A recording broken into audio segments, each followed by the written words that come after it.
We've seen just about everything here in the NAL playoffs. This time on day 3, it was the teams eliminated in that upper bracket first round that get their revenge. SSG and OXG moving on and now go head-to-head in the lower bracket semifinals. Welcome back, everyone. Jonas Willinger alongside Foxe and Laxing for our third and final matchup of the day. The last preview before we get into grand final day. But Fox, this one is a big one, but it is a surprise as well. As I mentioned, Oxygen, SSG, lose in that first round, bounce back, get the revenge against the teams that knocked them out. No, it really is a matter of who shows up on the day. Wow, SSG first on defense. Sorry, I just had to highlight that, but it really matters on who shows up on the day, because we saw both of these teams fall out in the first day of playoffs. Didn't see them play yesterday. They come in, they look like completely brand new teams beating M80 and Wildcard that we both thought were going to potentially beat SR and DZ yesterday. So obviously, I mean, it really shows up on who's performing, and just even if it's a day, these teams are constantly adapting. I mean, yeah, today we came in talking about how many things both of these teams needed to change, fix from those issues they showed us in that opening round. Oxygen fixed quite a bit. We asked them to play around Forest a little better. We asked them to incorporate more shield play, and look at that, more success. Yeah, Forest has absolutely been delivering on that shield play, and not just that shield play, being that IGL that he can be behind those shields, because that's what we were highlighting going into their matchup today was, can Forest slow down? Can Forest use the shields to help his team set up on attacks? And sure enough, sure, his stats might not paint a picture that he was playing amazing and finding all these kills, but if you look at the games that were won as 7-3, 7-3, it was very convincing, and it was a night and day difference in terms of him just rushing in with a blitz dying, or a very telegraphed, extremely fast take that ends up just meeting a brick wall. So again, Forest is delivering on the end that we've been needing him to since the start. Even if he's dying, at least in today's matches, he was dying for a purpose with somebody behind him. And that's the big change, because obviously when you're on a blitz or a BB, you're going fast. Sometimes it's hard to pay attention to where your teammates are. But playing on the Monty, you're playing for the utility, playing for the information. And specifically since OXG needs him to be the primary IGL, that voice, it made things that much easier for him to be able to call everything on the execute. And I really like seeing OXG kind of fall back, play a more basic style of Siege around Forest so that they can use themselves. I mean, they're all great players. So now we're getting to see them showcase their own individual skill, because they're not just losing their entry off rip. They're not just throwing away bodies for free. Right, that's what it's really been all about. The Forest numbers aren't necessarily what it's all about. It's about the team uniting around him. And as a result, those attacks have improved considerably. Yeah, absolutely. Again, when everyone can just slow down and take a deep breath and understand what needs to happen for a round to be brought back, or understand how you're going to go for an execute, it starts with your IGL, and it definitely starts, especially in this meta, is using those shields and be very oppressive with them. And we already highlighted the fact that, no, Oxygen didn't do anything super crazy. They weren't doing anything flashy or being super innovative. They were playing the default Siege, and the default Siege is going to be cut, concise, and clean gameplay. Sure, some people could look at that, oh, it's boring. You're not rushing. You're not throwing bodies at every situation. You don't need to do that, especially when you're in a better team in that situation, where we saw Wildcard was just delivering everything on that silver platter. Oxygen just was feeding into it. They didn't have to do anything crazy. And again, I'm not expecting that even going into SSG. I think they are going to have to ramp up some of their aggression in some areas. But if they can just play default Siege, play together, be trustworthy, and follow in Forest's footsteps, that's what's going to carry them through this matchup. Well, SSG, like Oxygen, have had some things to work on, and it's clear that they've improved, because not only did they come out and beat M80, they did it with a substantial round differential in their favor. I mean, 7-4. Then an 8-7, only losing by 1, and then they close it out on Skyscraper with a 7-2. That's the best possible way to go into a matchup like this. Yeah, and the argument could have been made that they should have ended it on Chalet, but obviously it didn't go in their favor. But they instantly respond with an amazing insane deficit on Skyscraper, and it goes to show that maps do have a big effect for how SSG is going to play. But that being said, I think what we saw on the first map, the second map, and the third map was just SSG playing together as a whole. We highlighted how they only had an 8% trade. They were struggling against Wildcard to just trade each other. They instantly doubled it. The trades were that much better against arguably a better team in the moment. So obviously they understood what they needed to do to play together and have that calculated aggression. And of course, I mean, it goes without saying that Skyscraper definitely amplified that. Was it perfect? Chalet was a clear example that it wasn't perfect. It needs to still be better, but that being said, they're on the right track. But I think that's something important to note that you even discussed as well, is there's only been one player that's truly been playing that shield, and it's been Fultz. But throughout that entire series, we saw Ashen, we saw Newers, we saw Fultz that were bouncing off of it. And sure, they said it was based off the prep. They knew M80 couldn't handle those shields, but the fact that they are having that prep just makes me then go into, okay, going against Oxygen, you saw how much that Monty played a factor in terms of Oxygen success. Now, do you get rid of that, and then maybe you then focus on a Blackbeard and a Blitz on your own side and just alleviate that Monty? Well, right, this was the night and day difference. We showed this graphic when talking about their general attacking ops leading into this game against M80, and then in the game itself, some pretty big changes that made a pretty big difference. Yeah, we only saw Fultz on the Monty, but now we're seeing both Newers and Ashen bringing the BB, and obviously a big change is Benja bringing the Thermite. It's very difficult to put Benja on more supportive roles if Fultz is going to be playing those shields, but at the end of the day, when you have a team full of Slayers, somebody's going to have to take that back seat. And you would argue maybe J9O would take it, but we saw how he wasn't did. Taking it. You know, you got to get somebody else to do it. And Benja has also been improving and flexing, and this is one of the struggles he had at the start of the stage, is being able to learn more roles and adapt them. Because with bringing in Newers, Benja is not going to be that primary entry anymore. So it's nice to see that all of them decided to flex a little bit more and use those shields. And you could see when they're playing behind the shields, when they're playing together on defense, it's a way cleaner SSG than what we saw against Wildcard. A team full of Slayers. I like that. Where is the team full of Slayers going to take their opponents, SSG and OXG? As we get into the map bans, a lot of questions about this one. Again, Oxygen haven't shown us the deepest map pool, but yeah, Skyscraper out, get a Chalet off the board out right away. Oxygen. I think remove a Consulate, in my opinion. Okay, so they're removing the Chalet. It's kind of going in where I thought. Lair, okay, I'd feel comfortable if I was to go to Lair for SSG. Bank, that's questionable for me for Oxygen. We're talking about playing as a team. Obviously, we did see that in Consulate, but Bank, it's a bigger map. And I'm more expecting, if they're doing their prep, they're doing their due diligence, you might maybe remove that Monty as I was talking about, just because it can be the Achilles heel for Oxygen if we already see what Forrest has done on the Blitz and the Blackbeard of getting too aggressive, having those takes that you just will see that is probably most likely going to be a very fast take. And then you pivot into Border, which is a very strong map for SSG. I honestly can't really agree with these two maps coming out heavily going in Oxygen's favor. No, I don't think any of these maps necessarily look like an OXG map, but at the same time, if we see the same OXG that we saw today, some of these maps can completely change. Just the identity of OXG is looking that much stronger today, especially with how default they were playing on that utility. So when I look at a map like Bank, I'm thinking of the same way that they played Consulate today. Playing back, using the utility, way harder to do on Bank because that's bread and butter on Bank. Everybody knows how to deal with it. You go for the C4, the smokes for default plants. You play the C4s below. Obviously, you know how to do it. I do agree. I think OXG is going to have to target SSG's shields a lot more on maps like this because that's going to be SSG's main way of being able to get in if that sporadic play doesn't work. Lexing, you look like you're questioning this. Yeah, it's just because SSG is going to be in your face and you're allowing a big map like Bank to go through here. Maybe you have a counter strat. Maybe you have something in your mind. I mean, Forrest said they have a deep pool. They just haven't shown it. But again, if Forrest dies first in any of these scenarios, that's where we see Oxygen fall apart. And I have no doubt SSG is going to bring that aggression and try to force their hand and get that first pick and fall back because they know how to play Bank. They're comfortable on Bank. We haven't seen anything from Oxygen in terms of what their Bank look like. So I really hope the game plan in here really is playing that default Siege playing together. But again, for me, similar to what it was with the M80 game and SSG, it is going to start with those opening kills, and Oxygen is going to need them. Well, I think we're, what, 0 for 2 in terms of predictions here because they've been a bit of a surprise.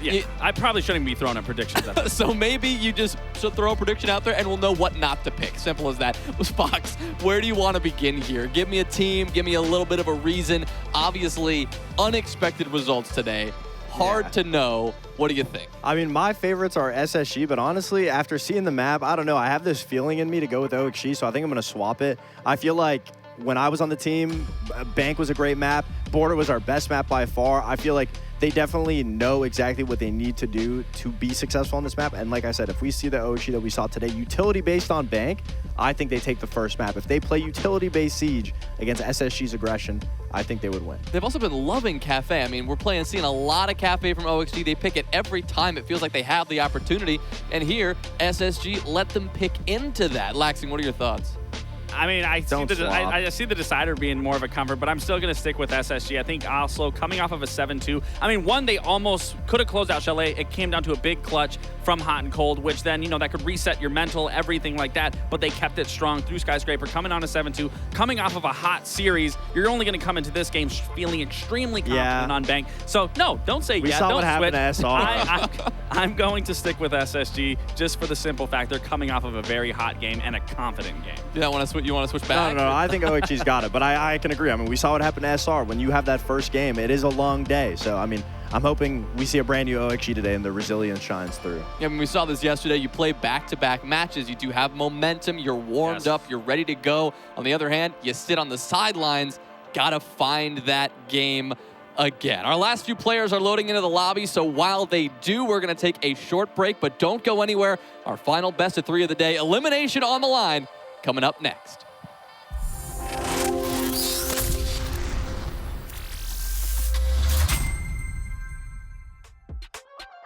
Well, SSG just managed to clinch their spot in the top 4 with an impressive victory over M80, but there's no rest for the wicked here, Jesse. They are immediately in action against the team that prevailed earlier today, OXG. There are the numbers on your screens. As you can see, the edge going to OXG on the attacking side, but SSG absolutely the better defending team. Bank is a big map. It's aggressive. It can allow great and deep roams, nice lurks, and incredibly quick action.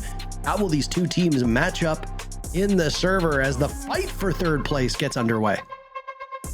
Well, we'll have to find out, Parker. As we get through these operator bans, I'm seeing a Monty ban on Bank versus SSG.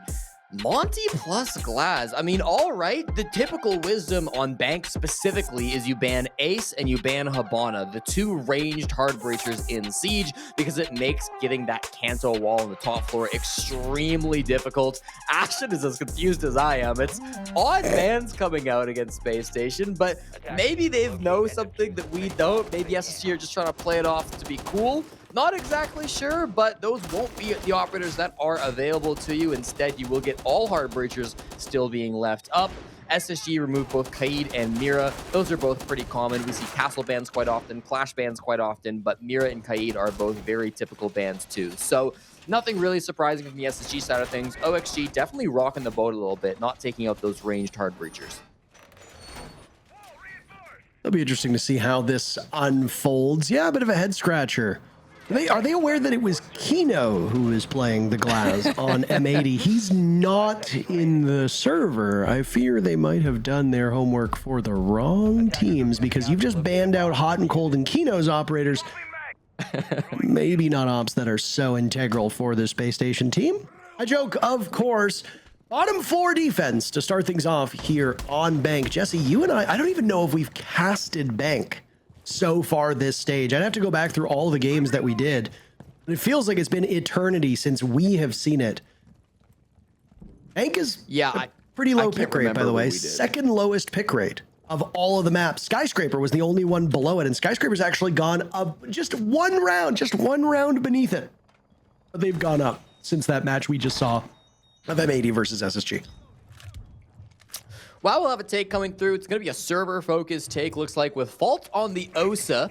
I've, on occasion, been a little critical of this strategy. I feel it is often often not successful to push an OSA through server here. The win rate through pro play has been quite low, and not a lot of teams run this strategy anymore. At SI, I think it was the win rate of the strat was, or the pick rate of this strat was incredibly low, but we'll see what SSG are cooking with this strategy. They will have to go up against 2 Nitro Cells and the Tachanka Fire of Forest, plus Yokai drones, one of which is in the pocket of Grixer. They don't care about any of that, though, Parker. They're planting.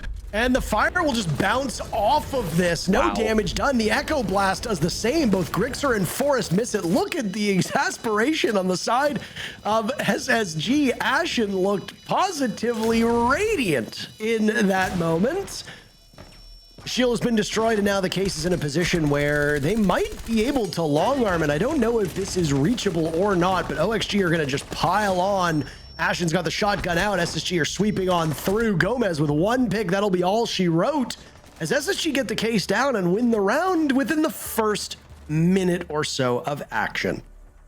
And as I've always said, Parker, OSA on that site, incredibly powerful. The way that you can stop that plant denial from going down, really good stuff coming out from SSG. They had no hard breach, by the way, for that push, so they were really in a tough spot. Usually you need to get the hatches on that site. You got to get the wall for the coverage, but SSG decided we don't need any of that. We're just going to go in with the OSA instead.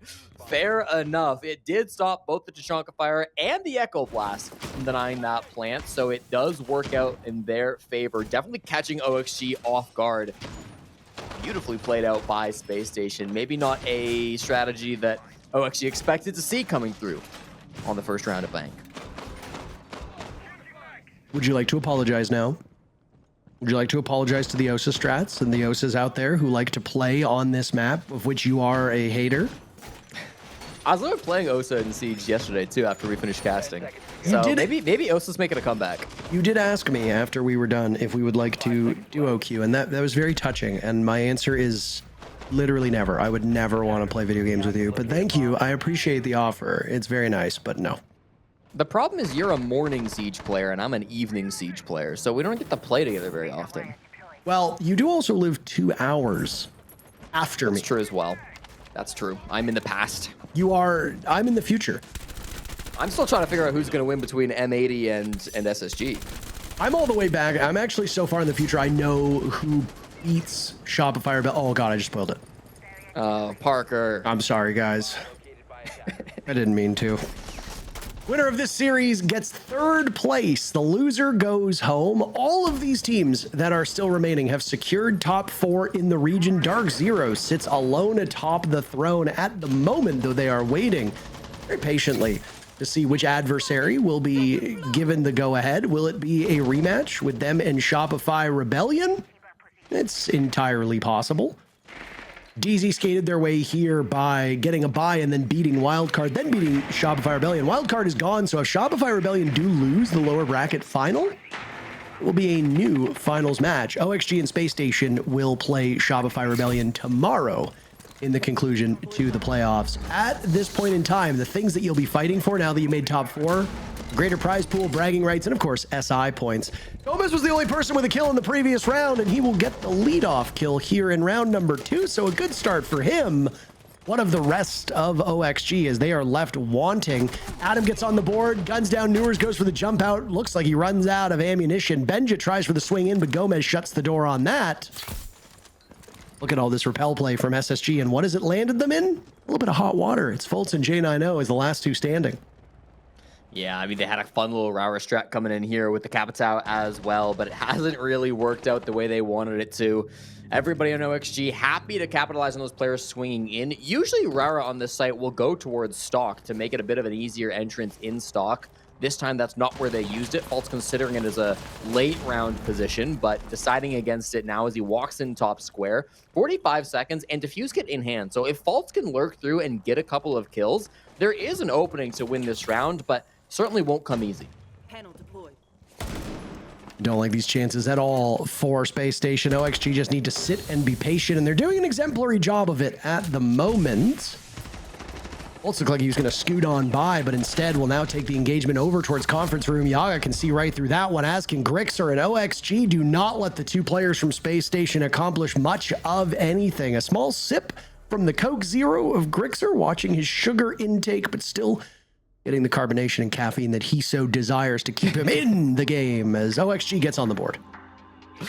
Much more awake, I would say, from OXG in that round compared to the first, where the strategy of the Osa plant seems to catch them off guard. Not so far at this time, though. And for the fourth map in a row, SSG will call their attack timeout after round 2. I don't know if this is some kind of a ritual coming out from callout, if he's figured, well, listen, we won the first series by constantly calling attack timeouts. Maybe won the second in the same way. It's been a consistent trend, though, and I mean, it has worked out for SSG in the past. Whether they go down 0-2 or whether they go 1-1 through these first 2 rounds, they are always calling this attack timeout early. Kind of an interesting thing to keep note of if it does continue on to happen. Should be noted for this game as well, the pressure is somewhat off because you've secured top 4. That is kind of the goal that most teams were shooting for. There's no real difference between 3rd place and 4th place in the season. It's the same SI points. It's a slight increase in prize pool. There is a big jump in SI points if you get 2nd. So the winner of this will then play Shopify. That Shopify game will be really important because you get a lot more SI points. I believe it goes from 50 to 150, so a 3x increase just by winning that lower bracket finals. And then the grand finals similarly is a big jump in SI points. So if you lose this or if you lose the next game, it's not that big of a difference, but it is important to give yourself the shot to play tomorrow to then get even more SI points. So still both teams want to be able to walk away with the win. I mean, we're doing a disservice to the teams that are competing and to the broadcast if we downplay what's at stake for these teams. I mean, you hit the nail on the head as well in our previous matchup where you said there are fewer opportunities to get SI points for the coming SI that will be next year. There's one less major. Reload that was played earlier was a one-off tournament. It was done to celebrate the release of Siege X. It was not a part of the official circuit. It does not tie into SI at all. It does not tie into the point standings. So for these teams, they've lost an opportunity to accrue more SI points.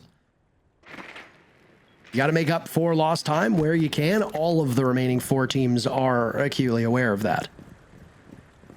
Similar lineup being brought by OXG. I will be intrigued to see what they are able to do with this Tachanka. It's always nice to see the Lord get brought to a bout, but whether he'll be strong enough to deal with the defenders or the attackers and help keep the defenders in play is anybody's guess. He was not back in round number 1 because of the good strategy from Spacestation.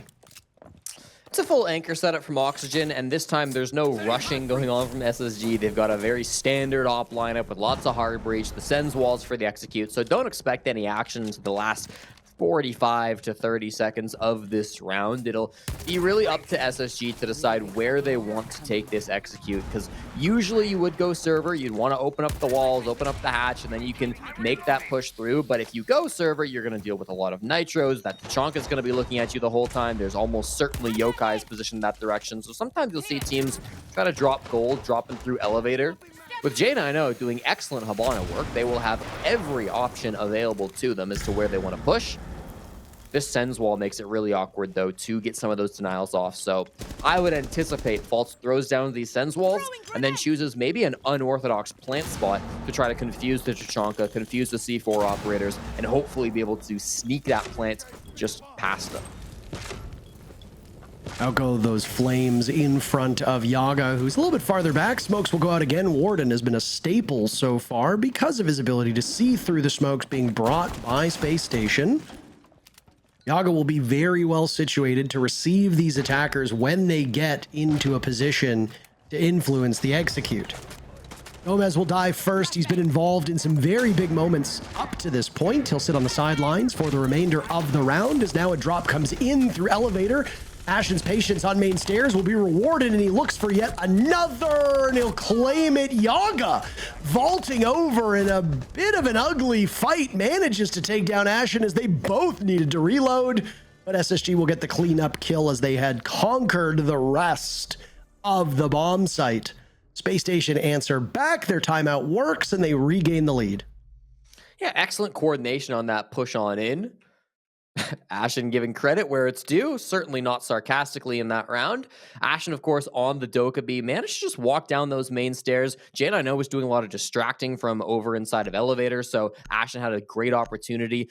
You noticed as well, Ashen in that round just sprinted through the Tachanka fire. The big reason why people don't run Tachanka very often is because that fire doesn't do very much damage. Ashen hardly noticed as he sprinted through the fire, was able to get a couple of big picks in that side execute.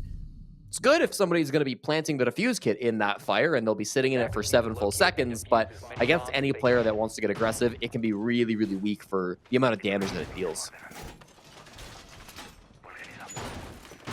I hate to break the privacy of a talent group chat, but our good friend Fluke, who we have referenced multiple times here in regards to her speculation surrounding the timeouts getting taken in the second round before the final operator ban comes in, is now taking a victory lap.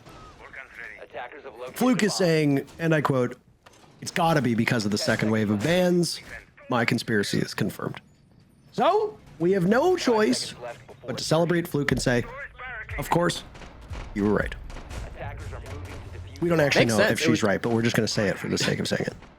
It would be a good interview question if we do get to talk to SSG after this game. I know we did talk to them previously, but with how important these games are late in playoffs, there's a lot of questions that do need to be asked, so it sometimes does get tricky. We only get so much time with these players, but would be interesting to know. For round number 4, we will go towards one of these main floor sites. Open area, if I'm not mistaken, for the bomb site. So it's going to be one of those decisions now for SSG. Once they clear through the top floor, will they go for that stock drop? Will they clear out everything and then try to get in from the main stairs and from the stock hatch? Or are they going to focus more towards square, start opening things up? They'll have to make that decision after clearing out the top floor players, of which there's only one, Adam, all by himself for the top of lobby stairs. I'll shoot through the window and damage will be done to J90, but the hard breach will still tear through those panels, giving a greater window and also forcing the defenders back out of their spot. Those double panels that we tend to see that were for a long while affectionately referred to as Kanto's spot because of his ingenious echo strategy that happened over in that position. It effectively works as a barrier for you to play the lobby, and because of those two walls being reinforced and the rest of the way that the map is situated, you're really only exposed from lobby or from over towards vending, which leads to square stairs. If you've got somebody watching square stairs, you're only then going to be exposed to lobby, which you can control when you decide to take executes there or take initiative there because you can play those two walls. Losing those two walls, and you're a lot weaker. It shoves the defenders back, and OXG cannot play with the same comfort level that they did with the wall up, and that's exactly why you saw Adam peel out of that position. Opportunity missed for Newers. Almost had the pick on a Forest with the clash.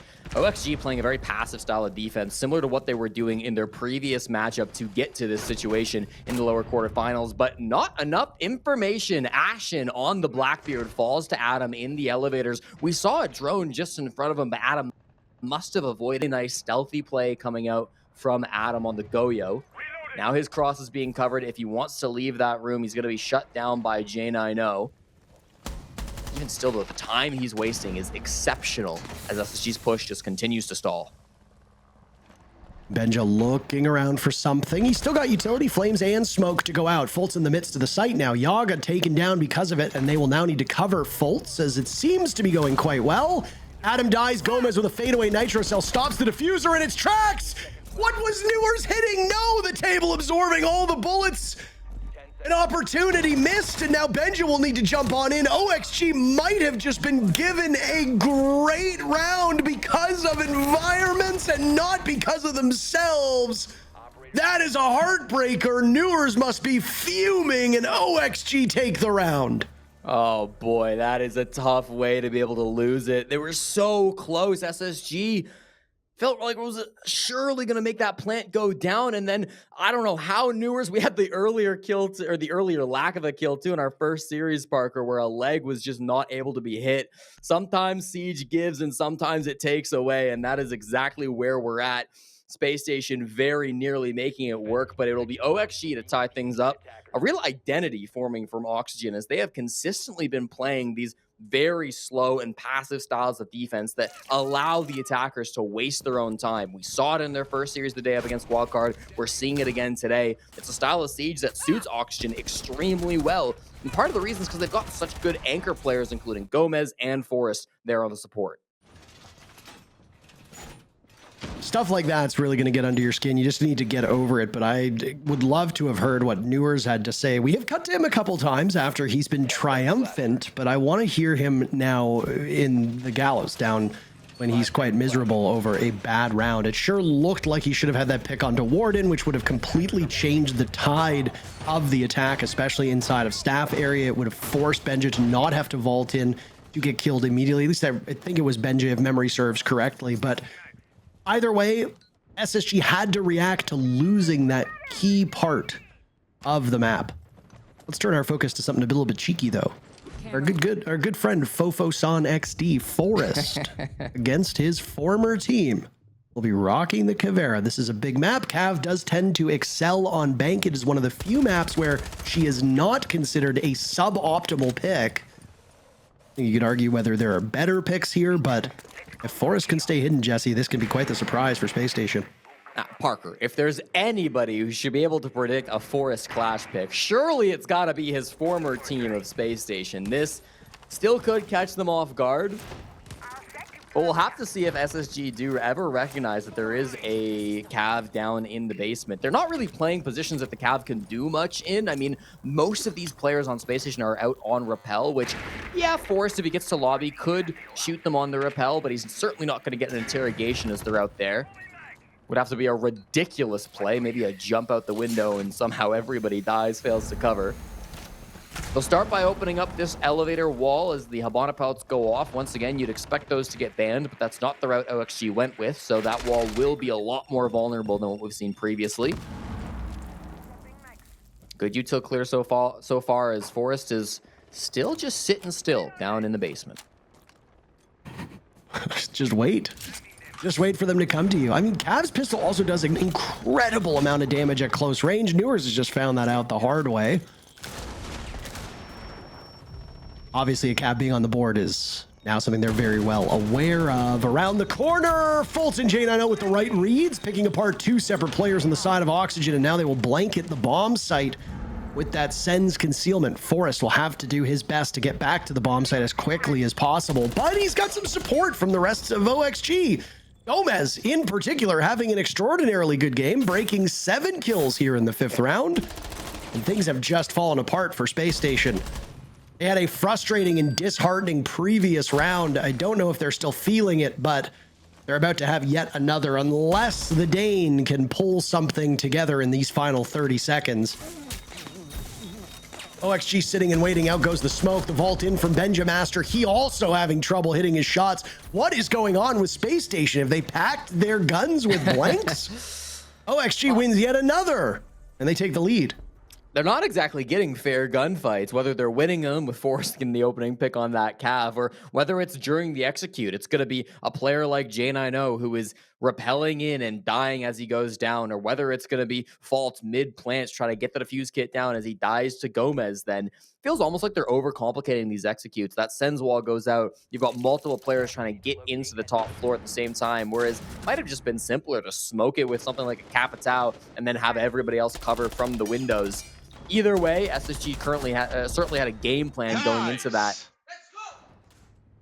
It just wasn't able to be executed the way they were hoping for. It means that it's going to be a 3-2 advantage for OXG. They get to go right back down to the basement, which was a strong site for them earlier, despite maybe some fast movements from Ashen on that second attempt at this site. They're going to switch things up a little bit. Forced over to the Clash, no more Tachanka. I like these moves. 10 seconds remaining. 5 seconds to go.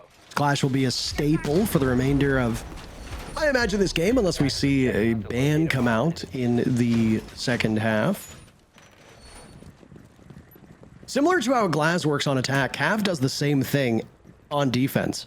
You spend some time discussing the theory behind a Glaz and how oppressive that can be. If you don't know the remaining operator being brought by the defenders, and suddenly somebody dies to a Caveira, and God forbid there's a interrogation, that is going to throw a spanner into the works. There will be chaos in your team. Very similar to if you try to peek smoke and suddenly you get slaughtered from the telltale sign of a glass, as his rifle is very distinct.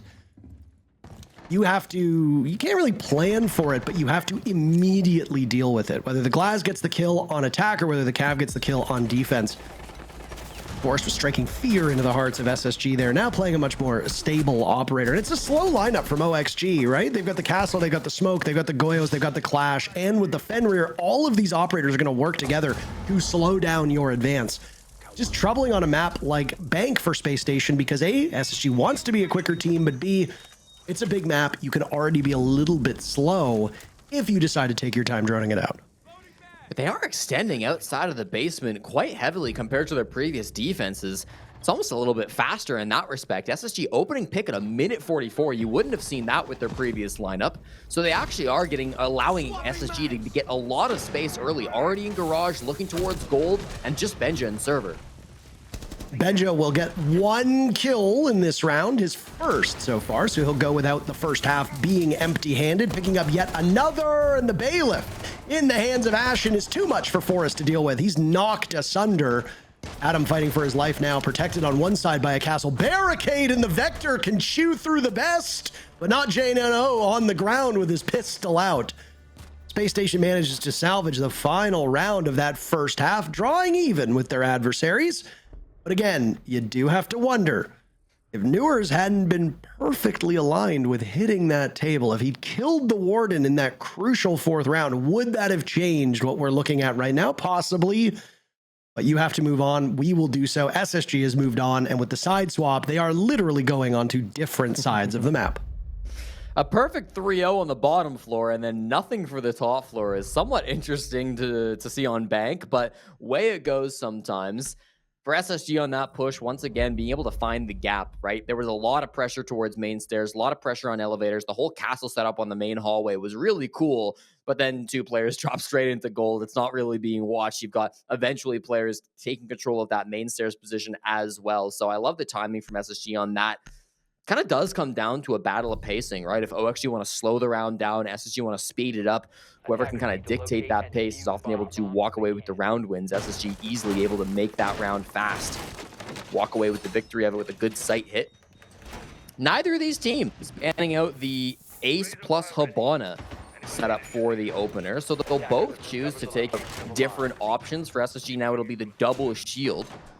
Just for some context, 4 times that we've seen Bank so far in the North America League, there's of course been 8 halves, and of those 8 halves, 7 of them have started with an Ace Habana ban. 1 of them was Ace Monty. So very odd to see Ace and Habana both be letting through. It's happened twice in this game. Maybe the meta is evolving as things continue on. Maybe these 2 teams in particular just don't really mind playing against that range. They don't really think it's going to be that on the top floor.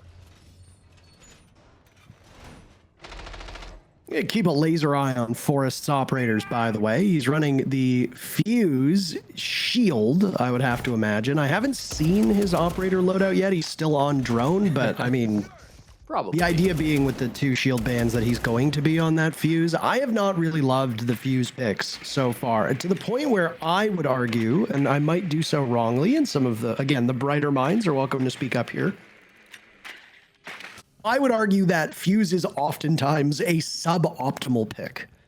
I think if you can't get a Monty or a Blitz on the board, bring a Blackbeard or don't bring a shield at all. I do not like what a Fuse provides. I do not like the way the teams play this operator. I do not find that it works very effectively. Now, certain bomb sites, Fuse alone can make a great deal of sense. You know, it was the SSG team, I believe actually Forrest, who showed us how you could crack open the lobby of Chalet by using those cluster charges upstairs on the top floor of the map.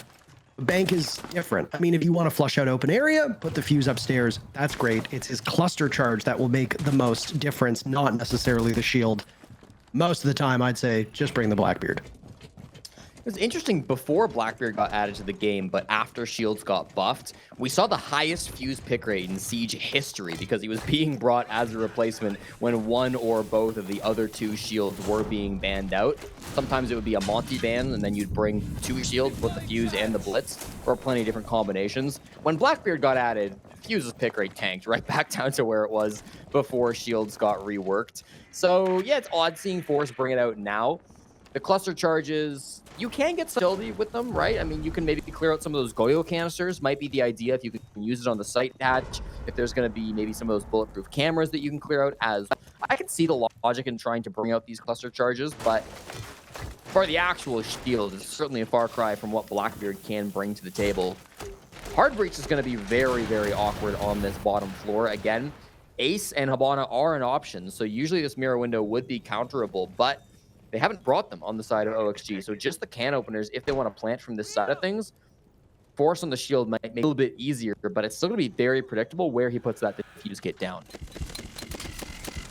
There go the Candelas. 2 cluster charges still remain in pocket for Forest. 3 Candelas for Gomez as they look to exert their influence over this bomb site. Adam starts off the killing, answered back by Newers onto Grixer. Goodbye to the Maverick. Grixer's numbers not particularly great. Gomez obviously doesn't hear the side of the C4 as he walks right into it as the trigger is pulled by Newers. Sidearm from Newers, though, does not prevail, so explosives will have to do the trick. J9O has the door watched. Same with Benja. Their sights are aligned, and look at that. It's the shield fuse in the midst of the bomb site on the ground. Once again, the fuse not playing a huge part in the execute. Forest eventually taken care of, and the round goes to Space Station. Very odd, because usually you'll see, right, a plant focus from server, you maybe open the walls, then you get the plant down, and a shield on your back can certainly help with that. But Forrest had no teammates with him in server. The brunt of that push came either down through the main stairs or Gomez dropping the elevator hatch with the Ying. There were some other players on hatches as well. Nobody else actually went server with Forrest. I feel like this has been somewhat of a consistent trend. I've noticed a couple of times when watching OXG over the last few days where it just seems like Forrest is quite alone with the defuse kit, and sometimes that comes back to bite OXG. This might have been one of those rounds.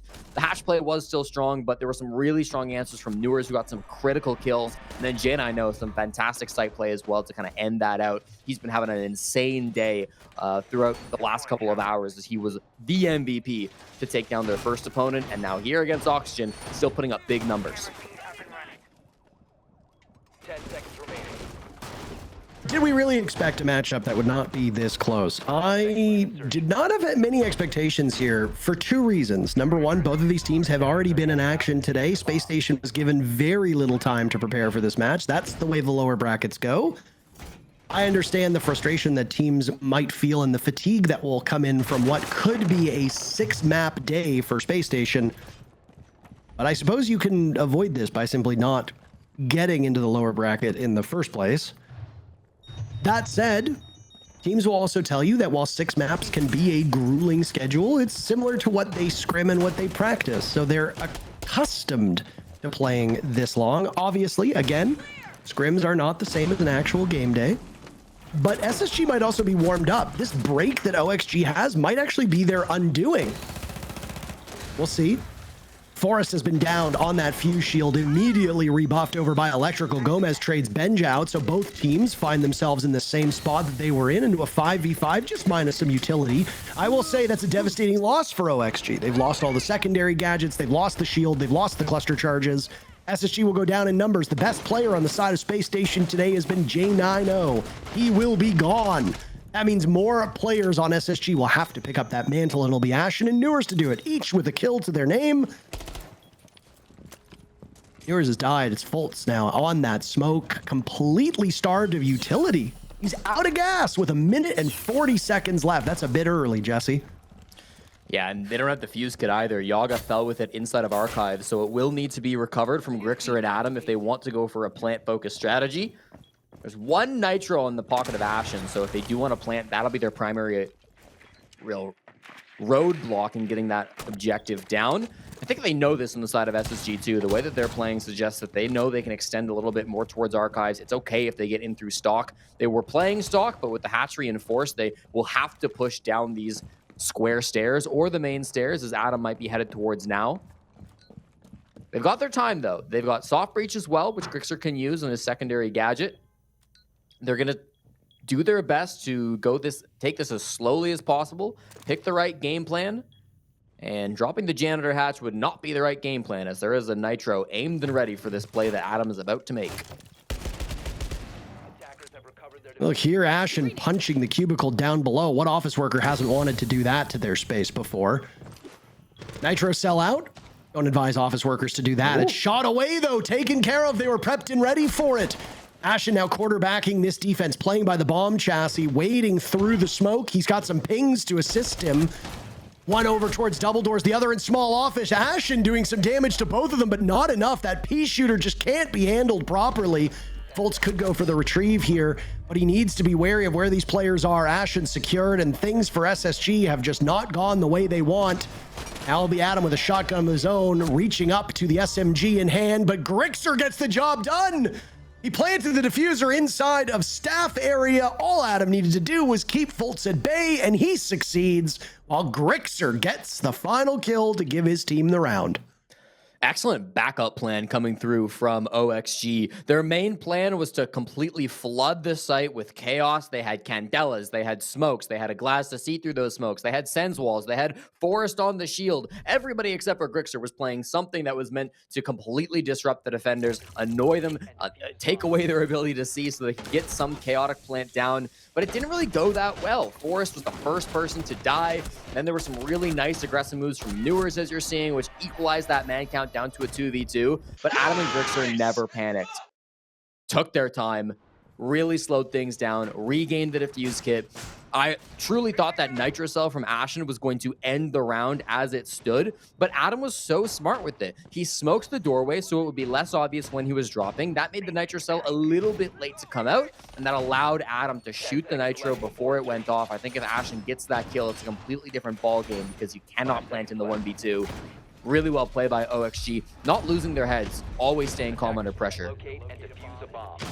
Gotta be cool as a cucumber, which on these hot summer days, exactly where these players need to be mentally. Lineup from SSG, very similar to what we've seen out of OXG when they were defending, which is a slow and steady lineup. You've got an operator that quite literally slows you down in Clash, another operator that quite literally slows you down in Melusi, and an operator that quite literally slows you down in Legion. That's crazy. And then you've got the fastest operator in the game. Benjamaster on the Oryx, and then Ashen's just chilling on Warden. So I do think if teams want to be quick, and after the pace that was set in round number 1 with Spacestation getting into the bomb site, getting diffuser down, and winning the round in the first minute and 10 seconds, give or take, I can understand why you'd want to bring these trap operators, these slow operators that will position the attackers into potentially dangerous spots. Whether it works out or not, well, that's the question, isn't it? I am curious to see what the Oryx is accomplishing here. Benjamaster has been having a much better day today than we have seen from him through much of the groups. On his role, he was the lowest rated player in Spacestation and one of the lower rated fraggers, even though he doesn't exactly function as a pure fragger these days. But again, the addition of Newers to SSG has changed up the roles. It seems to be clicking today a lot better than it has in previous play days. And oh my goodness, Ashen gets demolished by Adam. What a shot that is. It's been a long time since we've seen a twitchy Ash like this take over a round. Adam's got a great first kill. We completely conceded the top floor. Bomb site's archive tellers, by the way, a very rare sight to see come out. It's SSG's second time playing it this season. I believe it was against Borgless where they got their first and only victory on this bomb site earlier in the stage. Forrest will utilize this top floor now as he starts to rip open the floorboards. It was given for free more or less by SSG. As soon as Ashen died, they conceded it. Now J9O fighting against Grixer. The first logic bomb goes off, but Grixer, that's a tough fight to take. No clue on J9O's positioning, and he gets that kill, but it's traded back by Gomez. Right now, as long as they keep trading, OXG will emerge in a strong direction, though they lose the numbers advantage, and they will lose the advantage period. It went to a tie, and now they are on the wrong side of a 2v3. Two slow operators on the side of SSG. Still the Clash, still the Legion on the board. J9O is passed over the crown to Newers, who now sits with a 10 kill margin. Only player in the lobby who's broken double digits. Gomez, who's been great through most of this match, will have his work cut out for him. No utility, but lots of bullets. He finds his 10th kill as he flicks over and over and over again. But now he has to run down the clash. He's focused on Fultz, but all Benjamaster needs to do is sit and wait patiently. The clock will give the round to Space Station as the brawl inside a lobby nets nothing for either team, and 3 players survive as the round ends, giving Space Station the nod. Felt like that round could have gone OXG's way, but the clash ended up being a much bigger problem than I think they ever anticipated. I thought Newers had some really good positioning through the mid-round as well. Was playing kind of around the blue stairs, made it back into the bomb site, was working some good picks in that round to make sure the trade game never continued. Once he got to the top of square, he found that critical pickup onto Forrest, who once again was on the sledge up above. They will respect the clash with a ban heading into the 10th round. I think that makes a lot of sense given how good we've seen Fultz play on this operator in the last round specifically, but throughout the game and his career, this has been a big operator for him on SSG. An answer with the Ying, which has also been extremely well used so far by Oxygen. I mean, Ying is just such a strong operator on this map. Most of the ways we see teams structure their defenses is to play tight corners. Lots of shotguns, lots of rat angles. Bank is one of the few maps where very few floors on certain bomb sites can be shot through. It means you can sit there and be quite protected and not worry about the vertical play.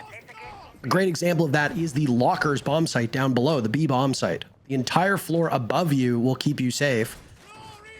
Look at over that A bomb site too. Look at right here. You cannot shoot through this. So you can play quite safely. Operators like Buck and like Sledge are not going to gain as much value. Same way you don't see a Ram get brought all that regularly. So you can sit and you can play those tight angles. And the downstairs bomb site's a great example of this. So an operator like Ying, throw a Candela down at the ground, put them into a tough spot. They're going to blindly start firing away at their shotgun, whether it's attacking over on blue, whether it's dropping through that hatch that leads directly into the middle of the bomb site, whether it's down the main marble stairs. Ying is a strong operator on most maps, on most sites. Here on this map in particular, though, she has huge value because of the way that the map is constructed. Moot point, though, won't be able to see her unless, well, not even in overtime. So... Womp womp, no Ying, sorry. Forrest will be rocking the fuse yet again, and I don't suspect this will be a hot drop, but we'll clear out underneath him as now those can openers opening things up. But you got to worry about the electrification that will keep these gadgets from the attackers at bay. I would be curious to know what Forrest has against the American Shield operator. Just even looking at his ops throughout the stage, Blitz is his most played attacker, Monty is his second most played attacker, and Blackbeard is his 9th most played attacker. He's only had 3 rounds on BB before today's matches, and now today, of course, refusing to play it, really leaning into this fuse instead. If SSG ever bring a Blackbeard, it has historically been Yaga who's been bringing the brunt of that. I say SSG, Oxygen, of course. So it's a little odd to see Forrest shy away from this. Could be another good interview question if we do get to see an OXG win today. For now, though, Forrest has got bigger problems. The fire really making it awkward to get him through server stairs. Takes about half HP and will have to slow things down. Minute 20 on that clock as the first hatch gets opened up into sight. They will be able to drop through it and toss some Sens walls. Even if it does get reactivated, they can surely burn it out with just one of those Sens gadgets. The goal once more will be to try to get a plant from server inside a CC and then hopefully block the vision with those Sens walls. Make it difficult to tell where the plant's actually going. Yaga will start things off on that Sens, tearing through Ashen. Fultz is also very low on HP. SSG are being carried at the moment by the 20 combined kills of J90 and Newers. The rest of this team has had some good looks here and there, but haven't had the same impact. Utility from the remaining players will need to be mighty fine as OXG is knocking on the proverbial door of this site, looking for an opening through the reinforced wall. Of course, there is no door for them to go through, just a door frame. And all they had to deal with some fire from Benja's Goyo canisters. Now the smoke from J90. 20 seconds remain on the clock, and J90 will use just his second canister. This is very well timed. Still, Forrest getting diffuser down, and now he'll start to take some damage. He'll suffer through it. He might die in the process. No, he gets it off and manages to escape with a single point of HP. SSG had tried to plan those gas canisters so well, but there was just a momentary lapse that J90 was not able to cover, and because of that, OXG pull off the plant. They get out like bandits in the night. There are 8 people still alive with 25 seconds left on the clock. The retake above is dealt with by Grixer. Fultz hopping on that canister, but by the way, it's the cluster charges from Forrest, using his last one to take care of Fultz. Very limited time for Newers. Still 2 bodies up. He'll hop on the case. I don't think he has the time. Either way, he's knocked over as he continues to get toyed with by Forrest. And finally, Jesse, we see a successful fuse shield in front of our very eyes. Joy spreads through the ranks of OXG as they take the round on a successful execute and a terrific post plant. All right, listen, it was maybe a little cheesy, but Forrest not only gets the job done planting on the fuse shield, but also gets a cluster charge kill in the post plants. Fair enough, Forrest. I can respect your game. Gets it done really well in the post plant for OXG. Gotta give a little bit, we've been praising J90 a ton today. We said nothing but good things, so we'll give a little bit of criticism too. The timing of the Toxic Babes was great, but the second Toxic Babe, which should have denied that plant, didn't go with the right position. It went, I think it got stuck on the bomb chassis or didn't make it for some reason or another. I saw it detonated in sight, but it was nowhere near where the defuse kit was going down. So whether it was misplaced or whether it got caught on something, the smoke just not where it needed to be for Space Station. And because of that, we will get all 12 rounds of regulation. OXG tie the game 5-5. 10 seconds to insertion. I did like that. I will eat my words. I'm not hungry much these days due to a product whose name I don't want to say on the broadcast. You know what I'm talking about. We talked about it on our co-stream a bunch. You got your stomach removed? I'm a diabetic. You try to figure it out. I'm sure you'll get it. I'm sure you'll get it very quickly. But I will say, I'll work on it. I don't have much of an appetite these days, but I will have to choke down my words as Forrest pulls off a successful fuse shield. I do like the creativity we're seeing from OXG at this point. Not groundbreaking, but the way that they were able to deal with that fuse shield through the couple rounds. Now that we see a Kali on the board from Adam, OXG are bringing operators that we don't see all that frequently. Granted, Bank has not had a ton of play. So while these operators might be well suited for this map, we don't have a lot to draw off of. A scary moment there for Yaga as he very narrowly missed out on a loss of life due to Fultz playing aggressively on blue stairs. Attackers have recovered their diffuser. Kind of scary for Fultz now too, though. You're down in the basement. You know there's a Deimos who's looking for you. I don't think he's got a ping on Solus. He may. Can go for a drone and try to find that. His first death mark is about to be used, and it will be on the Wamai instead. So maybe just going for some vert pressure. That'll be the game plan from Yaga, although he does know that there's going to be a roamer down on the bottom floor. Not resulting in a kill just yet. Logic Ball comes out, but Ashen taking an aggressive angle is the first one to die. Nice shot from Gomez out on Rappel, and they just keep coming. Gomez has been creating so many good opportunities all on his lonesome, and by getting these opening picks, he's helping the rest of his team do their job. He was great in that first half. It's easy to do it as a defender, hard to then replicate that same success on the other side, but he's getting the job done. Both Fultz and Ashen removed is dire straits for SSG at this point. Especially now with, as we said, the sniper of Kali can be oppressive just like a Glaz. Glaz is available to play. The bans from SSG were 2 shields and a Ying, but Kali gets the job done with those lances. Great for explosive duty. And then, of course, it's just a bit of a stronger gun. It's a bolt action, but it does down you pretty much all the time. Adam will continue to sit on that upside down rappel. Grixer walking in through lobby. Newers decides to check that, gets dealt a pretty bad hand, and Benjamaster will get nothing for our first flawless round of this map. OXG will do it and move to match point off of it. That to me is the man of the hour right there, though. There's been critique and criticism about Gomez in some very important moments over the playoffs of the last 2 days, but he has been great against SSG today, getting opening picks, using utility valuably, but those opening picks have really been the big story. If he can tear through one of the strong fraggers on the side of SSG, he buys his team some time. He buys them an opening in terms of numbers. He tears down the utility as well.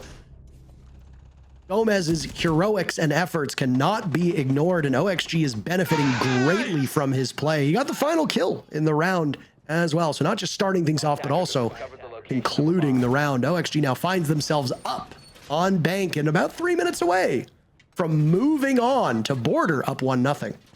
Something that I remember the desk was a little critical of OXG on earlier in the stage is that they didn't really have a clear spearhead. Without Newers on this team, they didn't have anybody to be the obvious person to run in, start the round, get things going. And so if Gomez can be that, he and Adam are supposed to be the entry duo of this team. If they can start to make some of those movements on the offense, I think that's going to be really key to OXG's success going forward. SSG running back the Archives Tellers defense. They won this the last time they went here, and of course won it earlier in the stage as well. It's really uncommon bomb site to see at a pro level, but SSG clearly think that they've got some kind of edge on this site. It will be do or die, as you say. Otherwise, they'll be headed to border at a 1-0 deficit. Not the end of the world as this is OXG's map pick, but even still, you never love losing the first map in a BO3. It would force SSG to have a very long day if they intend on winning this series. You know how strong upside down repels are at the moment? We've seen it on just about every single map that has some vertical play, but one thing that really does kind of change the attack of Bank is the repel running changes introduced in Siege GG. The way that you attack this upstairs floor, whether it be because the bomb site is up there or simply you need to take it to then move to one of the lower floors, is huge because of the repel changes. Your ability to run, not have to reposition. It's a lot easier, it's a lot more fluid, and the attackers can flourish because of it. It also makes life a lot more miserable for the defenders. And given that much of the state of this game since it released has been defender favored, I'm not hating it. Not hating this roam either coming out from SSG. It's just fault up above once again, a single player above the site, but then everybody else positioning themselves. Some in tellers, but mostly around the bomb site. Over towards the stairs, over towards open area. Adam's going to start to make an entry point, and they do have information, so he finds Benja. They have site control now. Huge opening frag, though, traded back, and now they've got an opportunity to get that diffuser planted. Nitro cell goes off, and it will be denied. Case will need to be retrieved. Big play by J90. Now Newers will die at the hands of Yaga. OXG's lead is evaporated. Grixer and Yogg, the last two standing. Grixer much better than his numbers would suggest most of the time, but he slow peaks J90 and is given a burial with 50 seconds remaining in the round. Yaga just broke double digits not too long ago. He'll need lucky number 13 as he's sitting at 10 in order to claim this round, unless somehow he's able to get the diffuser down and then win without killing the three other players, which seems quite unlikely.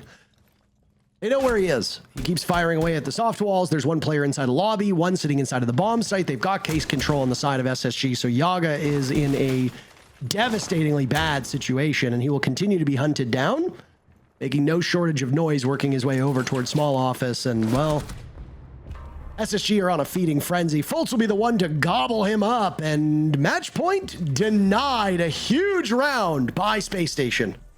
Who else but J90 to step up when things are the most dire? Beautiful rotation on that C4 operator coming up with the mute. Being able to make the move in through tellers, then get the C4 through the soft wall. He's aware of where the push came from because his teammate died inside the site just on that door. And then he knew that the plant had started. What's the most default place to plant when you enter through the lobby? Well, of course, it's going to be just on the printer. Didn't stop the plant midway through, but still got a big pick for it. Was able to back off. That's the kill I'm talking about. Massive play to be able to take down Adam. Played with a teammate, too. Not making these plays solo, but certainly hitting the shots that he needed to in that round. Beautifully done. Little 3K coming up on the round from him. And as you mentioned, Parker, this game just cannot get any closer. 6-6 in the overtime. We will be given no shortage of matches, by the way. Long ago, when he still casted the NA League, everybody would always joke that Flynn was given the longest matches of all of the talent. Whether he was paired with Emzo or Blue or Stokes, he would always have the good fortune of the longest days. I say good fortune because this is a terrific job, whether you're casting a quick 2-0 stomp or a grueling 45 rounder through 3 maps that go all the way in every OT. I feel like in a lot of ways we have now taken up that mantle as we are casting quite the gauntlet ourselves.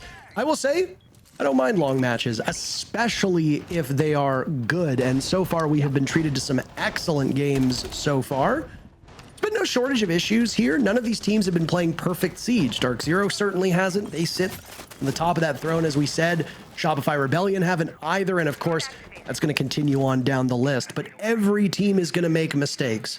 It's whether they get punished by their opponents and whether they sort through their mistakes and prevent them from happening again, or in the immediate course correct, that makes it so exciting. Both of these teams are playing for their lives, as they should, because the loser is done. Winner goes on to the top 3 and will battle against Shopify Rebellion tomorrow. So both of them know what's at stake and what's on the line.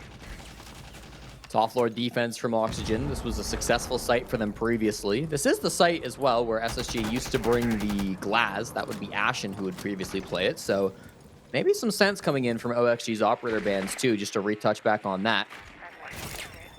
Operator or not, they'll have that Blackbeard to try to make this space happen through the top floor. If they can clear in through top square, that would be a big boon. Or if they get an opening pick on these windows, Forrest has his toes being shot at the moment, and the fire will eventually finish him off. Great Capitao play from J9O to secure that kill. Always a risk playing aggressive on those windows, and Forrest knows that better than most. Is on the Jaeger, who as of recently can counter the Capitao bolts, but didn't have anything nearby to catch that utility. Still hunting for another pick, though, before they're comfortable swinging in. Back to this Ying operator that we talked about that wouldn't be available because the bans still stick when the side swaps go in, which means that as long as SSG is attacking, Ying is on the board. Gomez was trying to be real sneaky, but I guess they overestimated his sneakiness. Newer's punishing him for that, but OXG will immediately answer back with 2 kills. Ashen will fight for his life over by that paper door. Benja falls at the hands of Adam, and there we go with Ashen finally punishing Grixer. Immediately, OXG will find some comfort with those walls, those reinforcements, keeping themselves alive for the time being. Looks like that class shield is down. Yaga taking matters into his own hands, and now it's Fultz last alive. Yaga cutting through both of them, and OXG moves back to match point. Great anchor play to finish that off, of course. Really well played with the trades. That's something that we've really been talking about throughout this day so far, with SSG having some excellent trades in their match against M80, and now we're seeing it from OXG as well. Doing a great job of making sure that they can answer back every kill that SSG were getting. Sure, they got the opener onto Forrest. They got a second opener onto Gomez. It was a 5v3 advantage, Parker, but they still had the clash being played by Yaga. They still had strong positions inside a janitor and up towards the front desk. Made sure that they would not allow a plant no matter where it was coming from. Kind of awkward that Diffuse Kit from Fultz was being played main stairs. You got to wonder if he's coming towards the square side where a lot of the control from SSG really was. Maybe could they have worked a plant, but that was really never in the cards just based on where Fultz's position was. So a tough one to come through. Big double kill from Yaga on the clash. And they will be feeling very good about themselves. 1 round away from going up 1-0 in the series. And a good place to be. The Shopify Rebellion team got to their point in time in the series by, first and foremost, a bye, and then beating M80, losing to Dark Zero. So no matter which of these teams emerge, there will have been no best of 3 between the Rebellion and either SSG or OXG. But I will say, Shopify Rebellion did defeat both of these teams in regulation during the regular season. Shopify Rebellion, if people will recall, did not drop any matches at all during the regular season. It did come later on when it was in the 4th playday, no, the 5th playday, where OXG lost to Shopify Rebellion 4-7. And SSG didn't fare much better. In fact, 1 round worse. They lost 3-7 to Shopify Rebellion. So either way, they'll be waiting and looking, but best of 3s and best of 1s are not the same. Preparation is different. Your map pool is going to be different. The operators you bring and ban are going to be different. And the way that you go about it, it's just a longer slog. Instead of 1 map that you can be done in 7, 8, 9, 10 rounds, you're looking at getting out of there in at least double that, if not longer. Of course, Dark Zero will just be sitting, waiting, watching as all these teams beat each other up. If there's any fatigue on the side of SSG, by the way, Jesse, I'm not seeing it. I don't know if you'd agree. Oh, I do agree. It feels like every player in the lobby is 100% on their game. Ashen especially, who gets a 2K opener playing top floor on the Vigil all by himself, mind you. He's got a couple of roamers on the main floor that we're playing with him. It's just Faults and Tellers that still does remain. Speaking of Faults, I'm not sure if they are aware of his position because he's not too far from where these attackers are sitting, and it will be him who strikes next, takes down Adam. Now OXG are aware. This roam clear was an absolute disaster and almost guarantees us that we're getting a 15th round. Oh, I mean, unless you manage to do something that's only been done for about 4 points, it looks like J9O's been taking about 5 damage. That's it for SSG. The rest of these players are all at full health. You've got an IQ with a great gun in the Commando, but then you've got Forrest on a shield. Never mind. Benja kills both of them and wins the round flawlessly. Okay, never mind. We are going to a 15th round as the Dane decides to show up, and not one for talking much. He does all of it inside of the server. A great round from him, a good round from Spacestation, aided a little bit by that poor roam clear you set on the side of OXG. This will be OXG's second failed opportunity to close out this map. It eventually starts to eat at you, I will say. It's not like they were up 6-2 and watched their lead completely evaporate, so there should be some mental resiliency here from OXG, but you don't want to keep dropping opportunities to close it out. Both of these teams will now move to match point. Winner of this round takes bank. It's not that even with the logic bombs, they seem very unaware of the positioning coming out from SSG in that previous round. Not only just with Ashen getting the first kills, but then also with Faults being seemingly undroned and Tellers. They were firing bullets that way before Ashen got his 2-piece. Maybe just the chaos really throwing off OXG. This is still a high-pressure situation. It's an important game to win if you want to start racking up that prize money, start racking up the SI points as well. We'll end the game on open area for OXG's final bomb site selection. That means they won't be down to the basement for their overtime defense choices, but that makes sense given they went 0 for 3 in regulation, so they will have to choose different sites. It's going to be open area. They're not playing Archives Tellers like SSG wanted to. So we'll see what they can do. Top floor hold's always going to be important. They're going to have Forrest, who's playing on the Clash. That'll more be a site-focused player. I think Gomez, Adam, and Yaga currently look to be the top floor players that will hopefully be able to stall things out. Also looking at Benja, by the way, on the Nook. Could enter through bottom garage or maybe the front door. One thing I have noticed about OXG is that Gomez has been quite absent in the rounds that OXG have failed to convert on. It does certainly seem like when Gomez has a great start to the round, OXG prevails. If he remains invisible here in round 15, I do not love OXG's chances.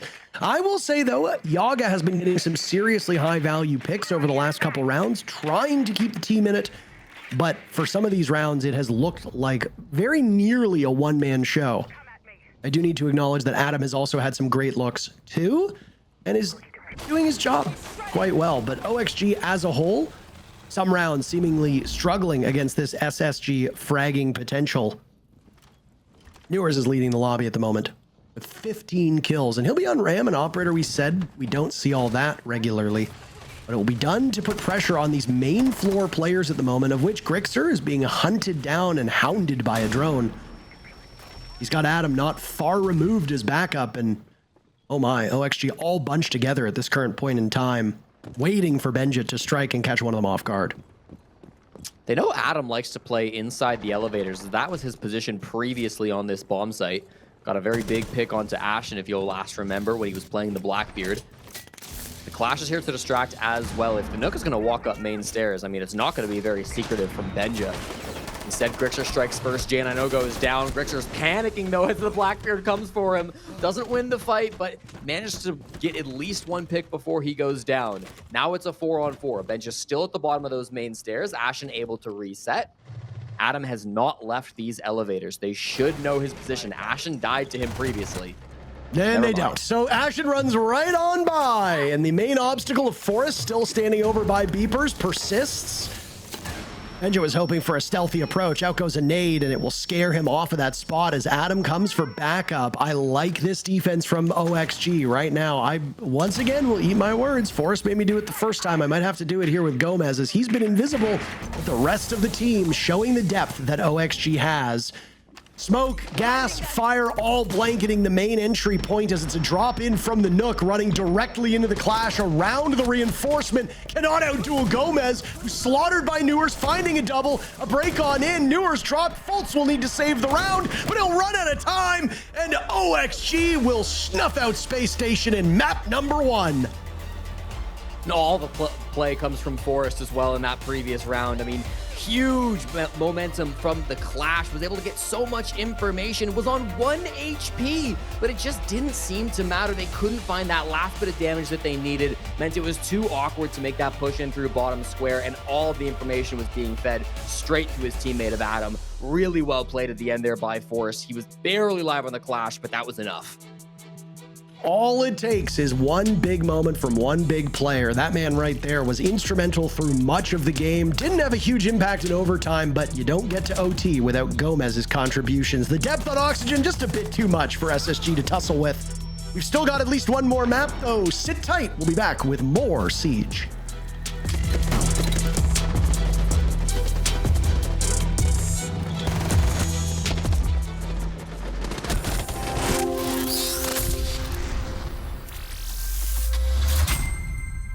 Small killed me. Small kitchen.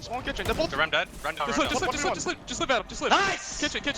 Let's go! Fucking go. Come on! Let's go, guys. Good shit, Pablo, bro. Bro, Philo, did you see that shit? Yeah, bro. Let's fucking go, bro. Holy Look at this. shit.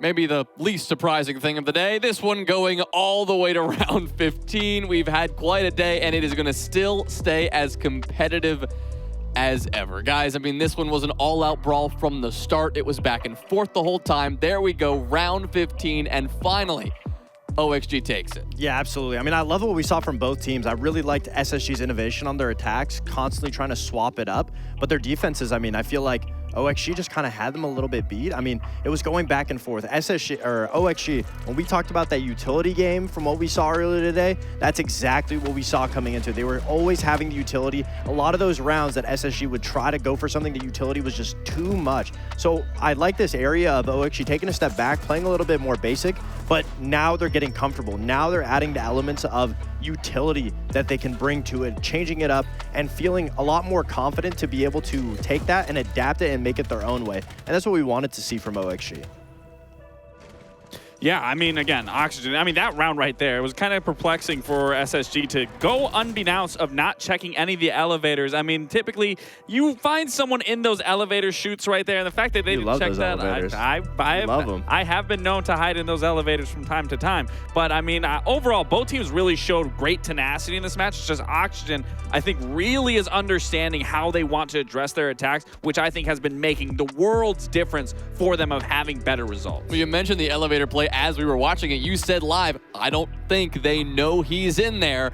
And lo and behold, it became a serious problem. We want to highlight that 15th round because we saw quite a bit going on there. There was that elevator play. There was the clash going on. It was a lot of chaos coming down. It was clear that SSG definitely had no clue that Adam was playing inside that elevator. But what I actually really like from Forrest here, again, we've been talking about how big Forrest is at realizing to use these shields properly, whether that's on attack or defense. This round in particular, he rotates all the way from that double door, pushes into kitchen, understanding that they need to take kitchen. They're going to go for that kitchen, and he was just so oppressive here, taking the attention away, stalling this SSG take, and ultimately winning this round for his team, winning this match to set them up to go into border. Again, a lot of this is coming off of the backing of Forrest and understanding what he can do with those shields. And they were constantly trying to slow SSG down, which is what I love from OXG, because not only the utility, but in that round specifically, the clash, I mean, people don't realize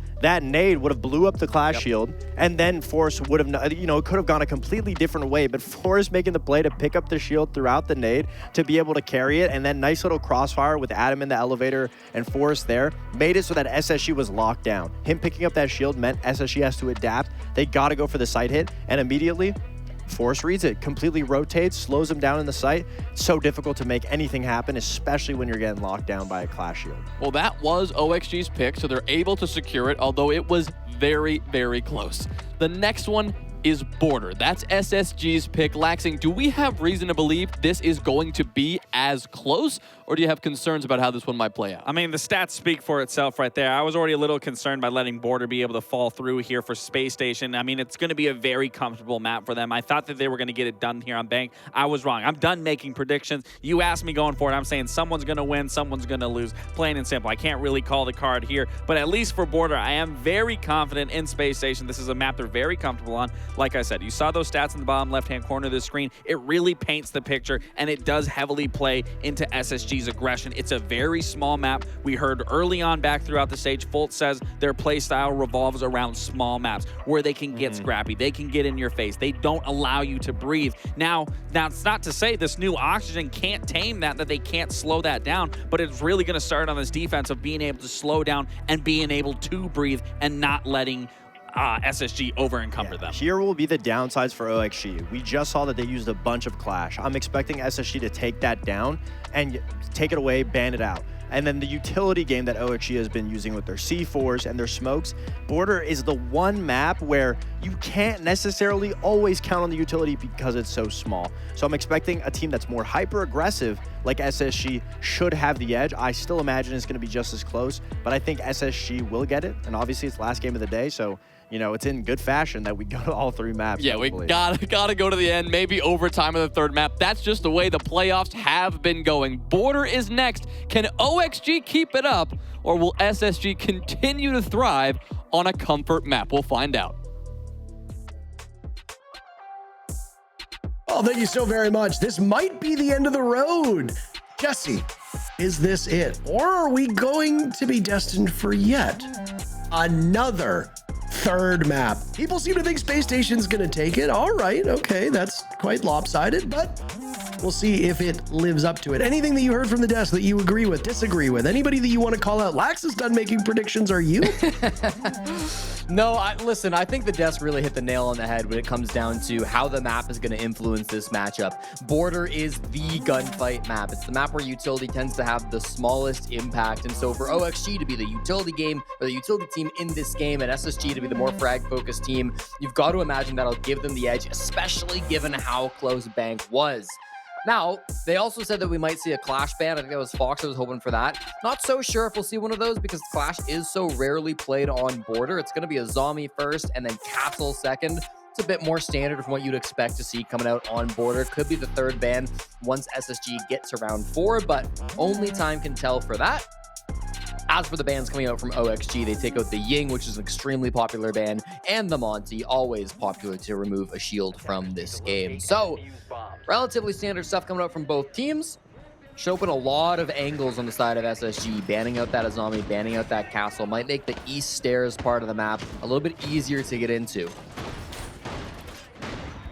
It's kind of wild. We really haven't seen that much Azami today. She's been a staple ban. I mean, obviously, she is a tremendously strong operator and is banned out quite frequently for good reason. But at the same time, we do see her escape through the ban phase with other teams. I guess just stylistically and with the maps that we see getting played, she doesn't really make sense to leave open. Just too much of a nuisance to deal with, too strong of an operator where you've just...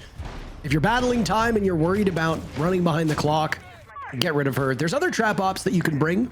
Obviously, they don't provide the same things that Azami does, but you can still slow people down. Saw it on Bank, a big map, much bigger than Border.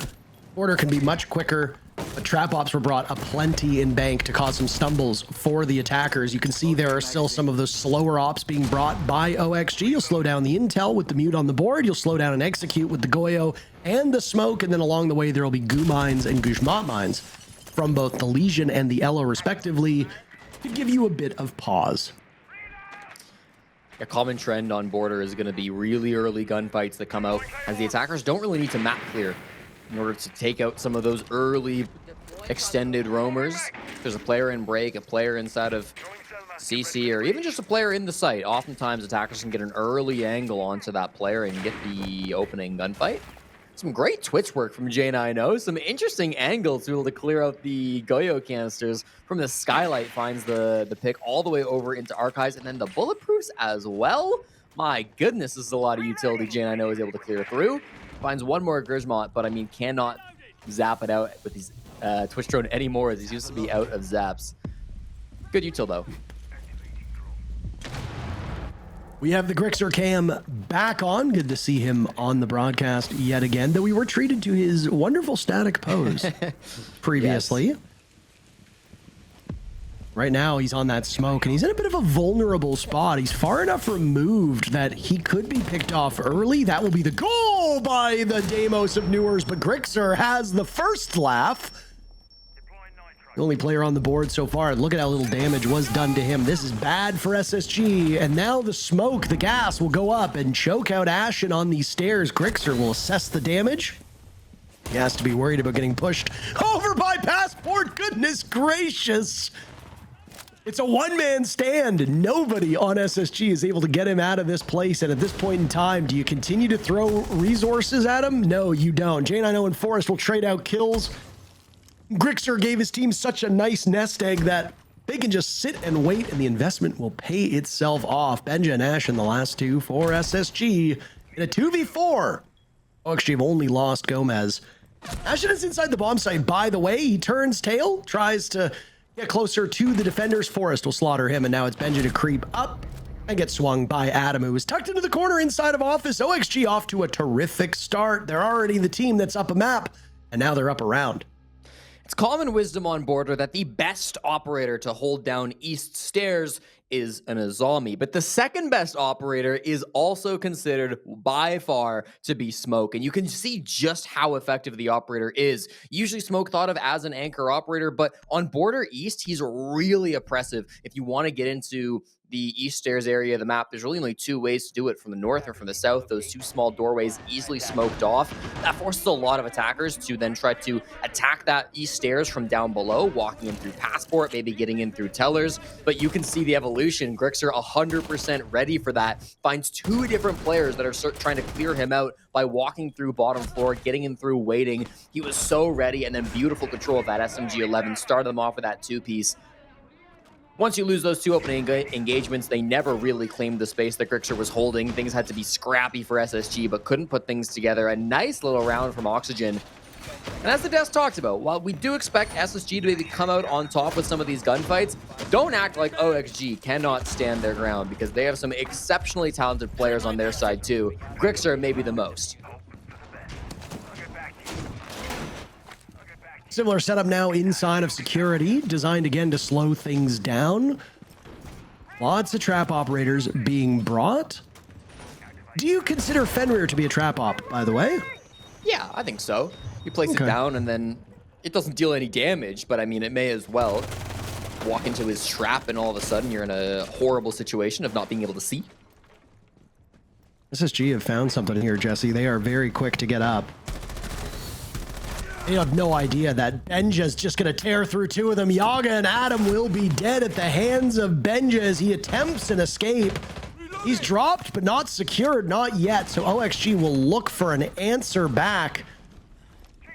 All the doors are solid at this point. Newers will bait him, waiting for Benja to crawl to safety.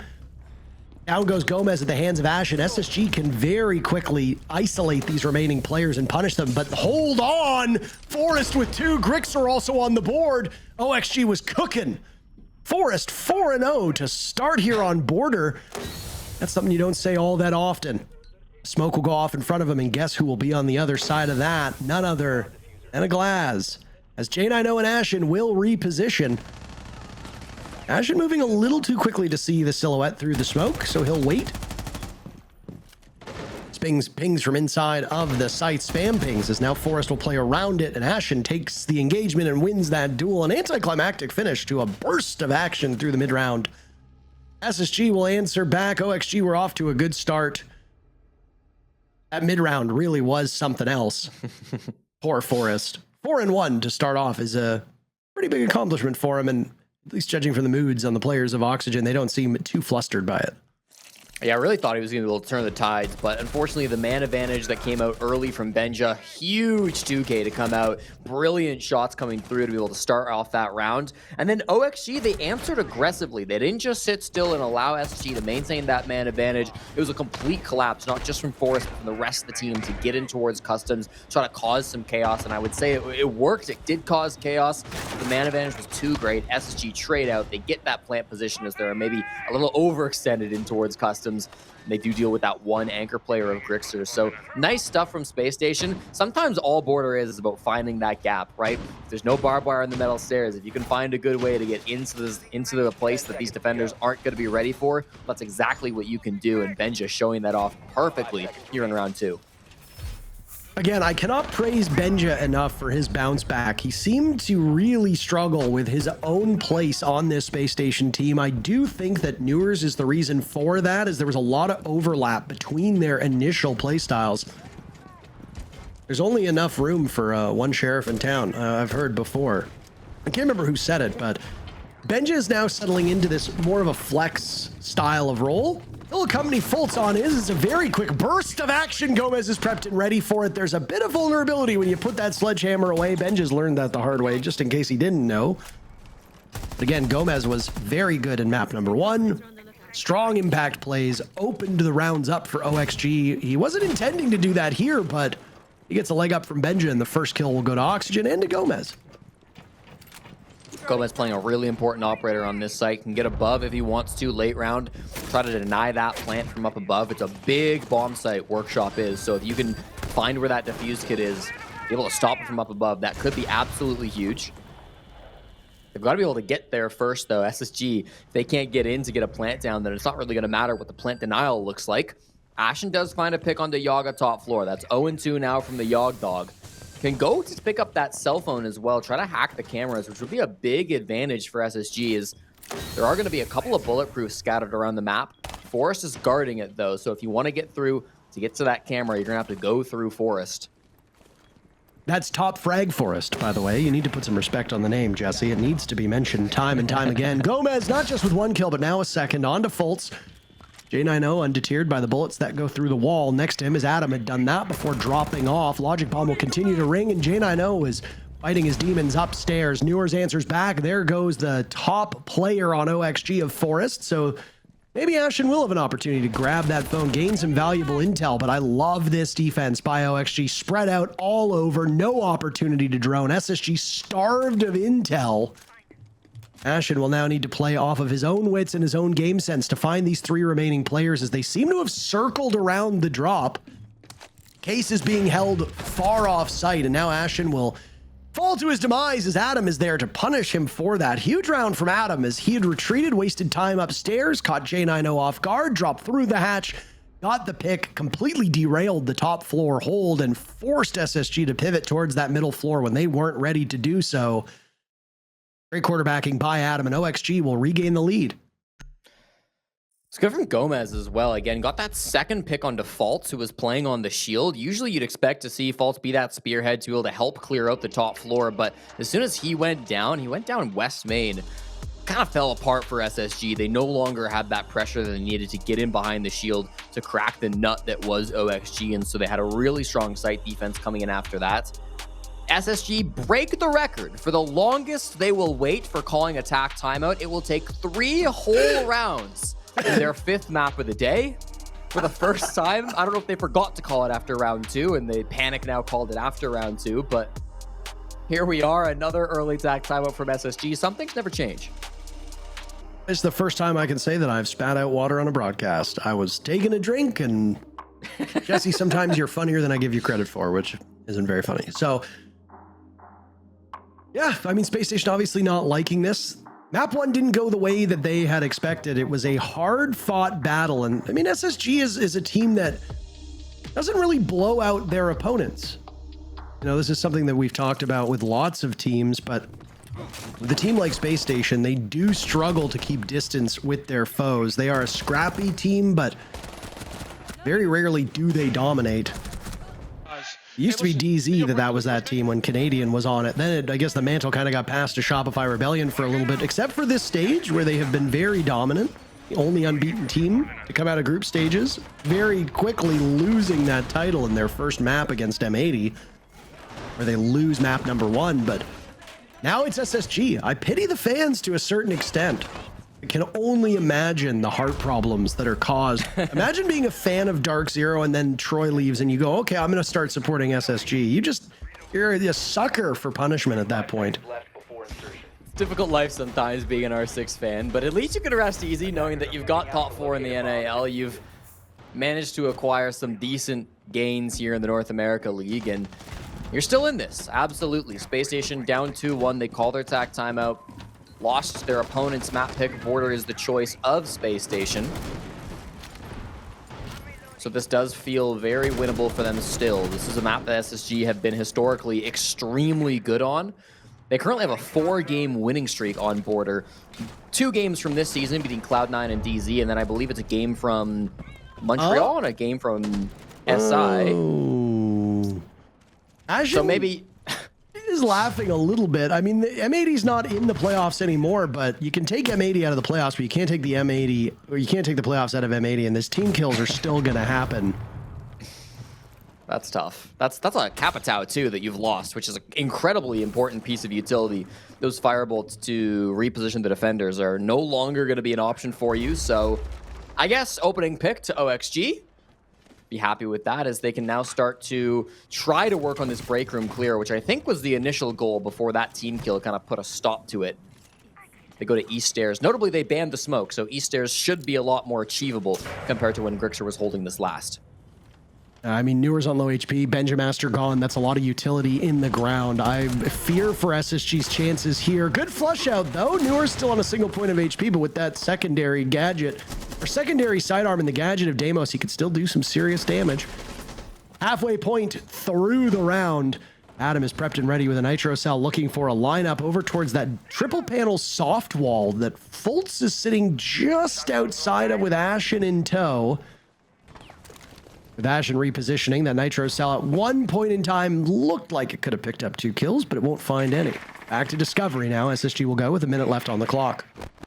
You should see where this push comes through. False has Diffuse get East Stairs, which makes me think they're going to go for Archives as their final plant spot, but they've got players all over the map. Newer's at the bottom of Metal, who could try to work a vert pick or lurk in late. They're rotated over to Security now. This would be good for a Lockers push, but I don't think they realize Gomez never left the position. A pop-up from Gomez. A missed opportunity on Ash, and Forrest is dead as well. Spacestation started off this round with such bad circumstances and are now in a very prime position to keep moving forward. First death mark will go out. Newers was looking to hunt down OXG, but those mute jammers will pay off in spades.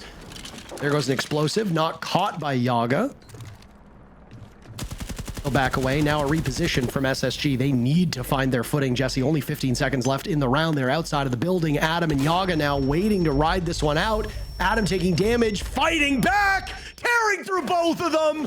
What a triumph from OXG. Adam reading that one so well.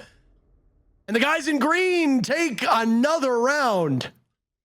I'm sorry, Adam. What? Dude, he's getting naded out. They know his exact position, but he somehow moves just out of the way to dodge the nade, left on a sliver of HP. I'm going to say exactly 1 health remaining in that final clutch, and then finds both of the heads to boot. Talk about calm under pressure. What a performance coming through from the young entry player of OXG. That is a massive round win to come through from Oxygen. Felt like the difference, I don't understand that team kill. Felt like a difference was being made in the gun skill. That kill from Ashen onto Gomez really felt like it was going to be the decider because Gomez had the positioning advantage. He had outplayed SSG. He had surprised them by staying in security when they didn't expect it. But despite all of that, Gomez whiffed his shots and Adam hit a beautiful flick. That's kind of the difference that usually Border exemplifies. The team with the best gun skill is often able to come out on top. This time, however, it wasn't Ashen that had the best gun skill in the server. It was Adam who stole it at the last moment. Beautiful stuff coming through from OXG. Yaga stayed hidden and will now cover up one of those hatches with the Electric Claw before putting some soft destruction onto that bathroom panel wall.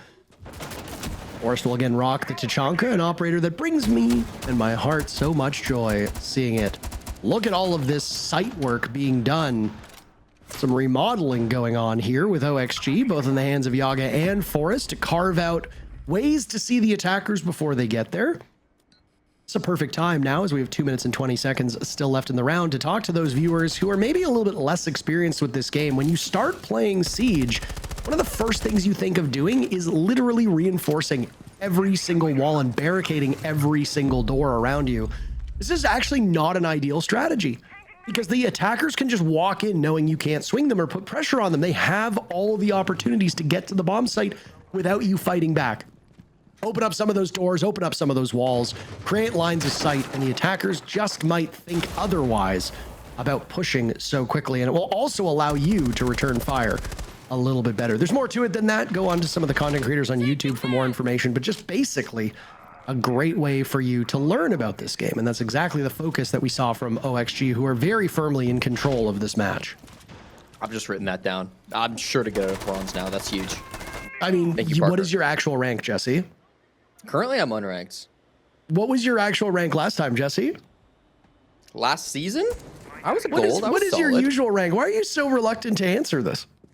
I think the big thing for OXG right now is the fact they've just given up the top floor control, Parker. This has been the real game changer, as SSG have now managed to take full control of the top floor without even getting into a gunfight. It's massive how quickly they've been able to apply this pressure. Now they've got this full control. They still have to execute downwards. Bomb site is still a floor below them, so they'll need to make the space. They'll need to find an opening at some point. But I love the positioning at this point. Can they get through to the bathroom hatch if that is their goal, to drop in through past the Kaid Claw? Or are they just going to go horizontal? Ash already inside of waiting. On the ground, poised and ready for one of these players to present themselves. Top frag right now on SSG is up for grabs. It's Ashens at the moment with 4 kills to his name, but all of these players could easily surpass that. 30 seconds left in the round, 10 players still alive. This is going to be chaos. And OXG will thrive amidst it. Benja, the only one on the board for SSG, as OXG dominates the kill feed, narrowing it down to just Fultz, who in a desperate attempt will get a single kill before Adam shuts the door on any possible comeback from Spacestation. 4-1 the scoreline at the moment for Oxygen. They are cruising through this second map. I don't think anybody expected this result to come out. SSG maybe starting to feel a little bit of that pressure with how long this day has been for them. It's been a long day for OXG too, don't get me wrong. In fact, it's been longer, as they had to play the first series of the day starting all the way back at, I believe, 2 p.m. Eastern. But they got a bit of a break. Their game was pretty quick as well. They easily dispatched Wildcard. SSG had a brutal series to get to this point. OXG have been well rested now. Spacestation certainly looking like they might feel a little bit fatigued just due to how this schedule has played through. OXG, some fantastic moments, not to take anything away from them. Even though they're able to play on a map like Border, they're still slowing rounds down when they need to. That previous round, a good example. Maybe you don't contest them through top floor, but it doesn't matter because you're playing utility in sight. The electric claw coming out from Yaga. A lot of the other utilities able to hold things down and slow the round to a halt. That's something that we didn't necessarily think would happen on a map like Border, but OXG are finding it just the same. 5 seconds left before insertion. I know you made a joke of SSG calling that timeout early, but it has really not helped. After that third round, they have not found any success in the immediate 2 rounds that played out. Spacestation looked like a different team through those first 2 rounds, but the wheels have fallen off of it since then. A reminder that all of these teams that remain in the playoffs, Dark Zero and Shopify Rebellion, who are not in action today, and now OXG and Spacestation, which is our last match of today before wrapping things up tomorrow, that these teams have all made the top 4. That is the goal for most of these squads. Now, it's about amassing SI points, making more money, and bragging rights. I'm not saying this to suggest that these teams aren't going to try, but I'm saying that win or lose, they've still accomplished pretty much what they've set out to do, which is make it this deep in and be one of the top 4 best teams. Every single one of these players remaining, all 20 combatants on the 4 teams, would love to be first overall in NA. Right now, you're going to have to beat Dark Zero to do that. First kill is going to come in from the side of SSG, as Grixer was punished on a great entry over towards top east.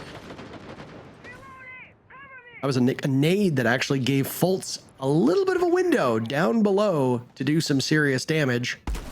I don't think he got the kill, though. Grixer was actually flushed out from multiple players. Mr. 7.0 KDR in the server is looking to get a little bit more antsy up in archives, but it's below where the action actually finds itself. Gomez engaging with Newers. They both take about a half HP and then rotate off. Gomez not done with it. Doesn't have the exact positioning. Faults, meanwhile, is making his way through into Tellers. This is not the site anymore, but it's quite close.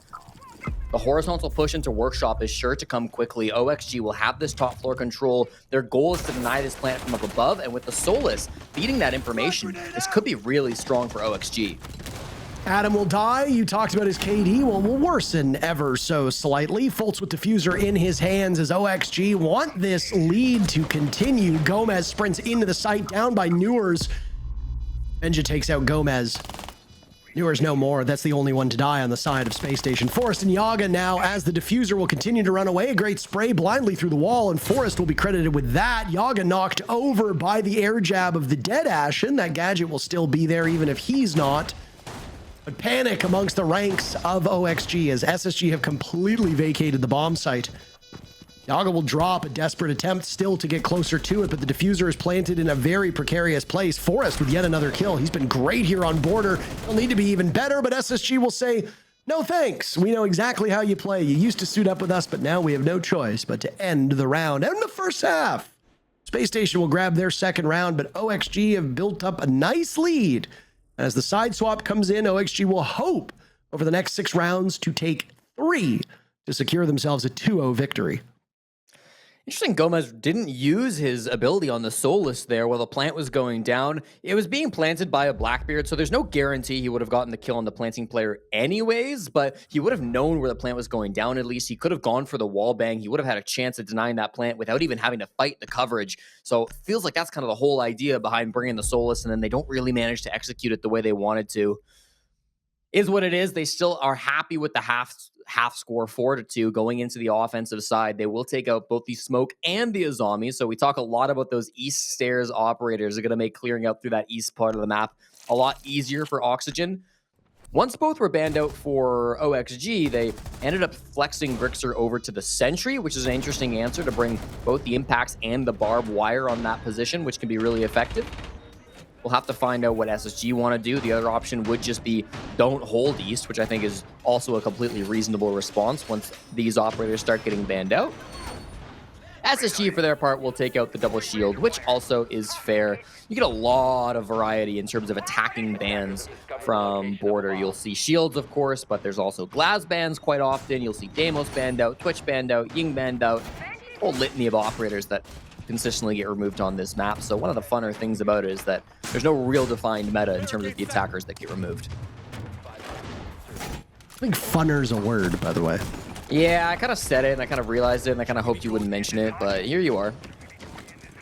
Jesse, I've made it my life's work to destroy you, which is why I've chosen to spend most of my days casting with you, actually.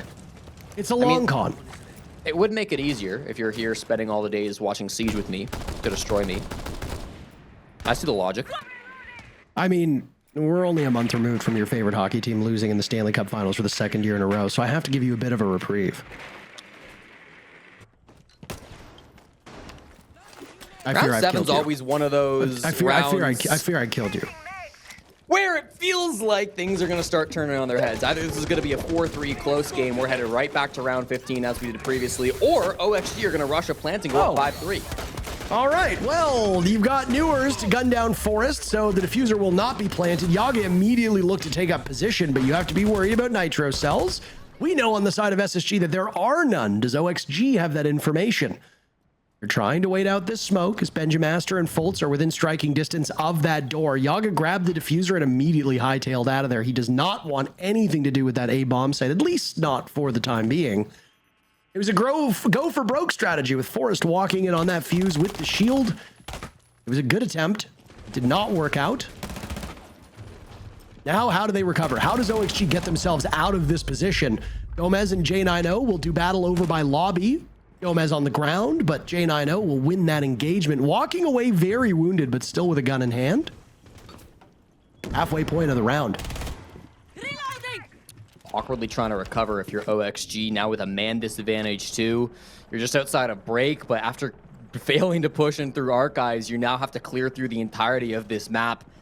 just inside of security is Ashen, who's playing on that Ella, has a really good opportunity to get a couple of kills. J9 here on East Stairs as well. They don't seem to know positions on OXG. They don't seem to have great utility to clear things through. But Grixer finds a frag nonetheless. They equalize at 3, and this is still doable. XG just has to battle the clock at this point in time, Jesse. And again, lots of these slowdown operators being brought by Spacestation. Malusi, Legion, Ella, brought by OXG when they defended. Now SSG will repay the favor. Right back where it started. Where did it bring OXG to? A bomb site door. And Yaga has his work cut out for him. Multiple targets will present themselves. Adam has been dropped. Yaga has to put away the gun for just a second to get his teammate back up.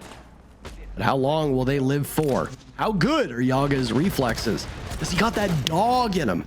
Down goes one. Another will follow. The only one left is J9O's knocked over, and the lead for OXG will grow, as they were unsuccessful in the first 30 seconds of getting the diffuser down, but are successful in the final 30 seconds, cleaning out the rest of the server. No objective needed for OXG, as they simply win on pugilism alone. OXG must be liking their chances here. They're just a couple rounds away from a 2-0 victory. A frustrating round to lose if you're Space Station. You should have had it as soon as you denied that first plant. They had a nitro cell that was placed by Fault really early on that I don't believe was ever popped. I'm not exactly sure where it got tossed, but still not having that plant denial really came back to hurt them. Fault in the dying moment had his nitro cell out somewhere on the field. There it is inside the site, but it just never got used. And by the time let's fucking go! By the time the glass was in going for the plant, he had time to just shoot it. So loud. I mean, they're feeling elated, Parker. They're up 5-2 against Space Station Gaming, one of the best teams in North America, despite being, I would argue, the underdogs at the start of this playoff run. OXG, once they fumbled that first plant, I mean, just missed timing on the cover with Yaga not being there fast enough on the glass. It should have been GG. But really fumbling the utility game on SSG, the nitro cell not being there early enough, and then just pure panic as that plant threatened to go down. Made it all fall to pieces. Again, feels a little bit like fatigue. It could be starting to set in on the side of SSG. I mean, if they are not on gamer hours and they're waking up at a reasonable time, they've been awake now for quite a while. It is 9:30 here on the East Coast. I can't speak for where all of the SSG players are currently competing from. I know some are on the West Coast. Ashen, as far as I'm aware, is in Chicago. I don't know the location of every player, but it has been a long day for these guys. An even longer day for OXG, though. Let's not kid ourselves. OXG was in the first match of the day. They had to be suited up and battle ready for 2 p.m. Eastern. They were likely up, warming up an hour, 2 hours before that. It's been a long day for both of these teams, but SSG did not have much of a reprieve. They played their match. They had about 25 minutes between the conclusion of that third map and then the beginning here, whereas OXG had a lot more time to not just sit and recover and do something to keep their mind off of it, but they also got to watch the game. They were prepped and ready for what SSG was likely to bring. They had a little bit extra intel. OXG playing like a team possessed with a victory. Adam will start off so strong here in round number 8. Ashen showing himself over by the top stairs, punished for it, and now Forrest will look for more blood. That's the fadeaway from Newers as he drops off, and Forrest has just effectively cleared out this top floor all on his lonesome. Okay, J9 no answers, though. That's a good pickup as long as he doesn't die right after, which he does. Unfortunately, goes down East Stairs. No shot, that's getting recovered. Fault is playing top floor in offices, but Newers now goes down below, too. Everybody falling to pieces. They, as I say that, look like they might get their teammate up, but will it matter if everyone else is dead? Parker, they're all dead in the server. Space Station Gaming falling apart here on border. OXG look completely in control. Yeah, and I have to wonder what Newers is saying in the chat. Your team is getting slaughtered, and you typed, nice shot, was a hard one. I don't know if you're actually giving credit to your opponents or if you're just trying to take the piss by saying that it was an ugly shot, but you are getting bodied. SSG is the human equivalent of getting shoved in a locker right now. You can't be talking that way when you are staring down the barrel of defeat. OXG now sits on match point. Of course, that is if Newers is being sarcastic, which seems to be his demeanor most of the time, which can be quite enjoyable. He too, like Ashen, has embraced being a villain by much of the community, but I do wonder if it's a sincere compliment or not. Either way, OXG is not the one talking in chat. They're talking in the server, and they're speaking loudly enough that SSG can hear the calls to go home. One round away from Oxygen being a top 3 team in North America. They will do battle against Shopify Rebellion should they pull off a victory in the next 4 rounds. That's all it is. 1 round. And OXG will move on to top 3. SSG will go home. And we will know what our final 3 teams look like here, Jesse. SSG is going to start off a very critical round with a bunch of spawn peaks. To the surprise of no one, Jay and I know maybe the best opportunity, gets spotted, falls back, can't commit to it. Newer's looking north. I don't believe anybody's spawned over here, so he's not going to find anybody. No harm, no foul. They slow down OXG at the very start of this round, but doesn't mean that there's going to be any kills from it. Forrest wants to end this the only way he knows how, of course, on the Fuse Shield, which has been his MO all day long against Spacestation Gaming. And goes down to Action just on the front door? Hello? Okay. Forrest on a Fuse Shield should not be dying to that, but, you know, crazy circumstances happen. OXG cannot throw this one away. A run out from Fultz after Adam had died. Everybody on OXG pulling their weight. The only player currently in the negatives was the star of map number 1, Gomez, currently sitting at 5 kills, 6 deaths, but again, understandable with the role that he's been given here through the second half of this map. He's playing hard support alongside Forrest in terms of his usage and his deployment. SSG are feeling themselves here, though. When they've got their backs against the wall, they are just fighting for everything they can, and they're not going to give a single inch to OXG.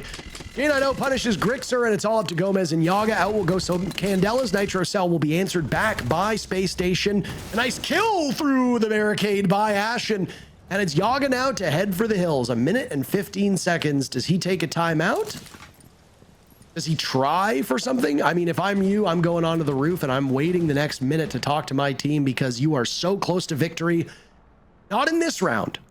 You're as far from victory as you're going to get on the side of OXG when it comes to round number 9. But you've got 3 more attempts to put this one away. Your team has been doing really well on attack and on defense.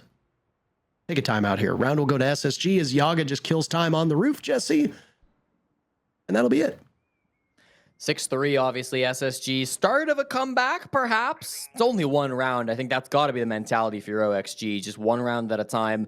Don't get in your head about this game. You were still in such a dominating position. This round was kind of gone from the get-go. You got scared by some spawn peaks, and then Forrest dies to a weird angle, trying to put a fuse cluster charge on the front door, and then died to, I believe it was the supply window. So, I mean, hey, it happens. These rounds where you lose a bunch of bodies early, they don't fall in your favor very often. You dropped at a fuse kit very early into this round. There's the cluster charge. Thank you, Observer.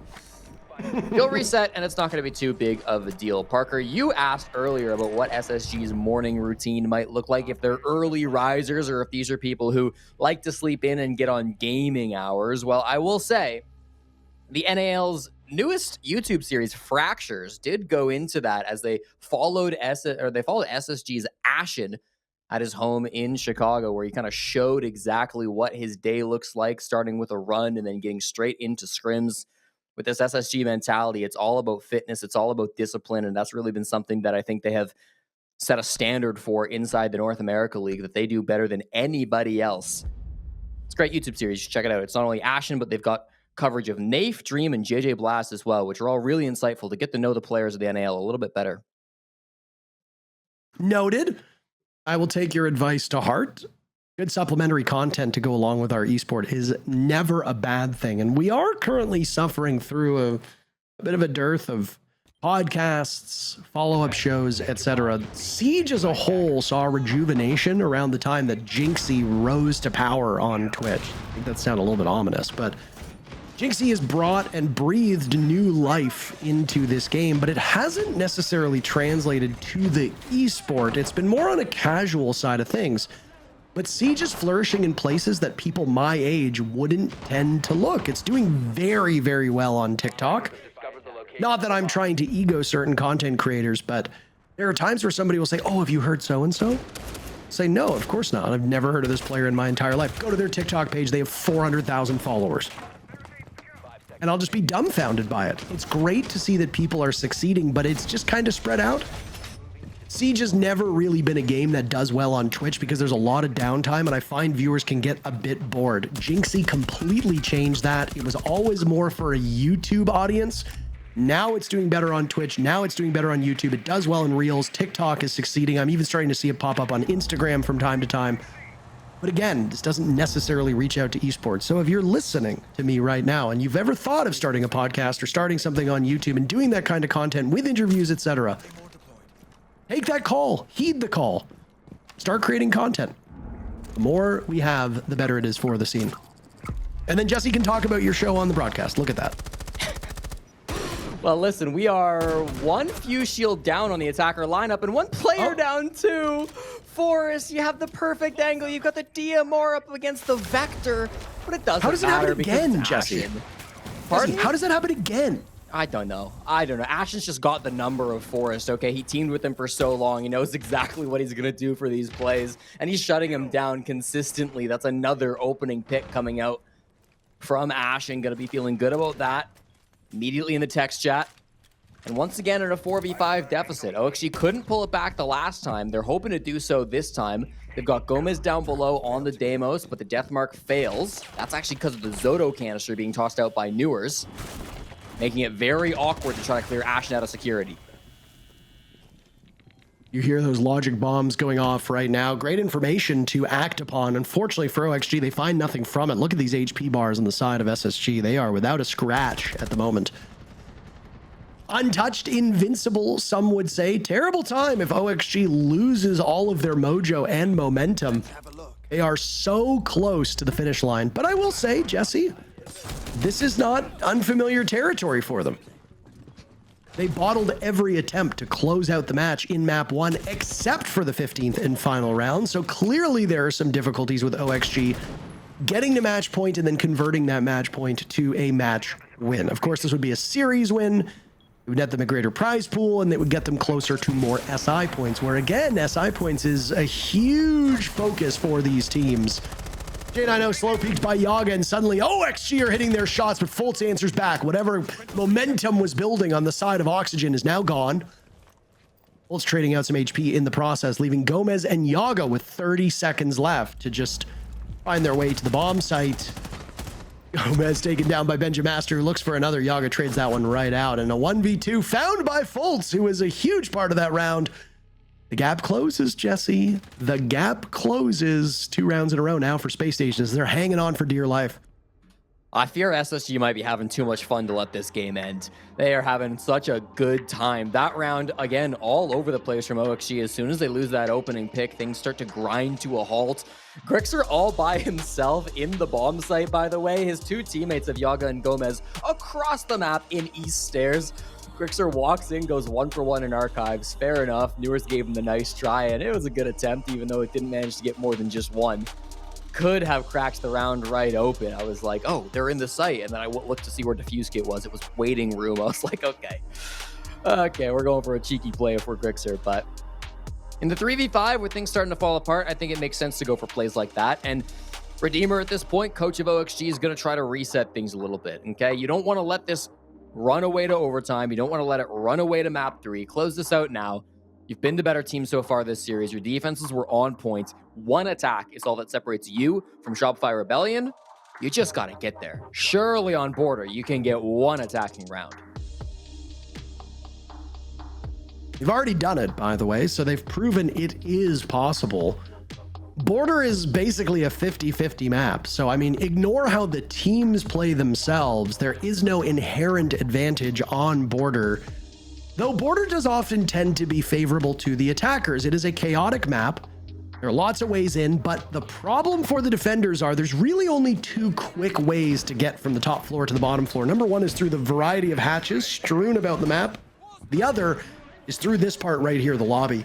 You can dive down over any of those soft walls or go down through the rafters here to the lobby, and that's a quick way to rotate. Other than that, you're at the mercy of the hatches. If you reinforce the hatches and play upstairs, you're kind of boxed in. Yeah, you can go down metal.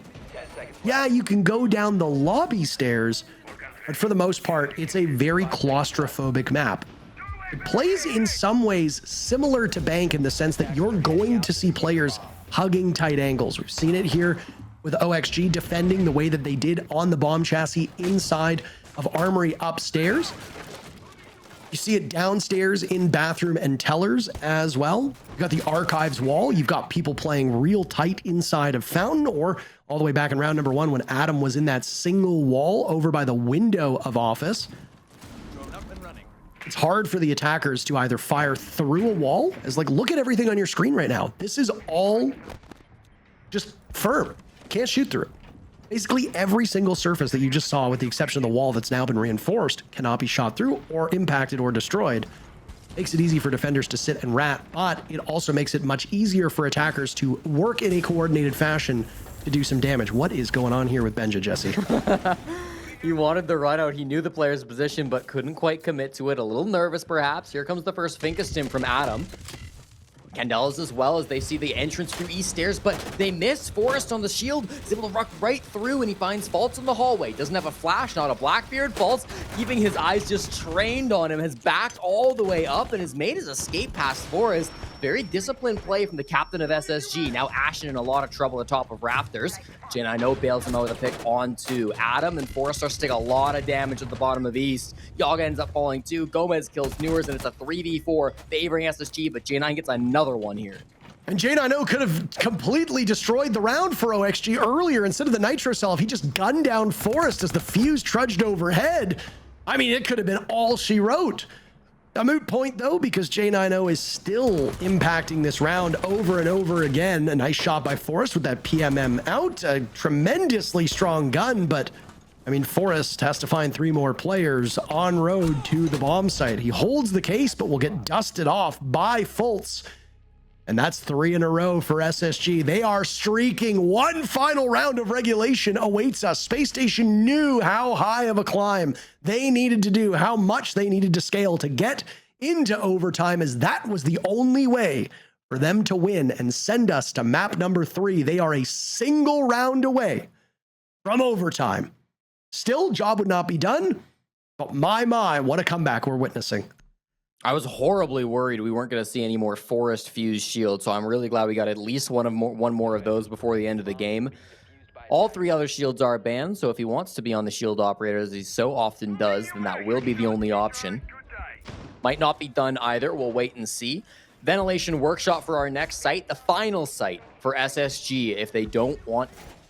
Well, if they want to force us to overtime, I should say. If Oxygen want to end this now, this better be the final site. Otherwise, it'll be OT instead. Feels like J9's continued to have such an incredible day. I mean, we've talked about J9O consistently throughout the day, both when he was playing against M80 and now in this match against Space Station. Just so consistent, specifically as a defender, as an anchor. On attack, he's been fine, you know, not bad by any means, but it's been really the anchor plays that have, I think, turned things on. And thank God we do have another Blitz shield, or I should say Fuse shield coming out from Forest. As you complimented J9O for how well he's done, he unnecessarily inflicts like 15 damage to himself for blowing up one of those heat pipes.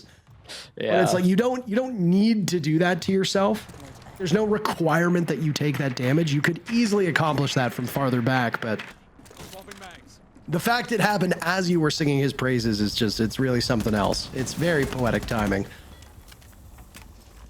All 3 shields on attack are banned except for the Fuse, so the main shield operators are all gone. That's why Forrest is running this shield operator. And I mean, I know you feel like you've been painted into a corner, right? All the shields are gone. Maybe you're at a point in time in the meta where a shield is a requirement. Forrest has not found a lot of success on that operator, though. He was picked off early a couple times. Previous round, he did okay, but again, it wasn't really because he was on a shield. It's just because J9O went for the Nitro Cell instead of the kill with his gun.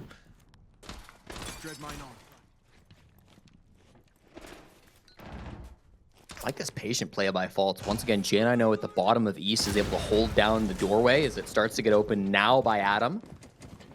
Just because they open the door doesn't mean they've got to enter through it. They can make a different decision. They're going to send 2 players actually down through bottom of waiting. Jane, I know, is the target. He's still in a very similar position to the previous round. Jane, I know, has not been moved off of this spot. He's found an office, and he's doing some serious work in it. Quite a backlog here as he files through to get his team up to even standing. Space Station will have but this single round. If they fail here, that's it. It's curtains. OXG moves on, and SSG gets as close as they can to a possible comeback. J9O will start things off, though. Down goes Gomez. Will Forrest have the last laugh? No, it's Yaga credited with the kills. Not before Newers can get on the board. Forrest in a crossfire, and Space Station are rebuffing this OXG advance.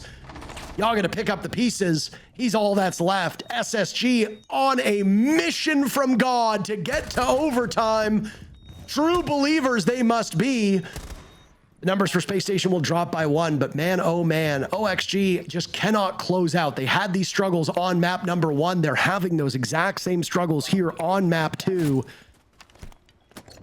Unless Yaga can perform a miracle. When again, if we're talking about a higher power, you're going to need to start praying to somebody. Yaga's now backed his way out of the building, and SSG will circle the wagons towards these doors. Benjamaster goes for the swing, and overtime is on the board.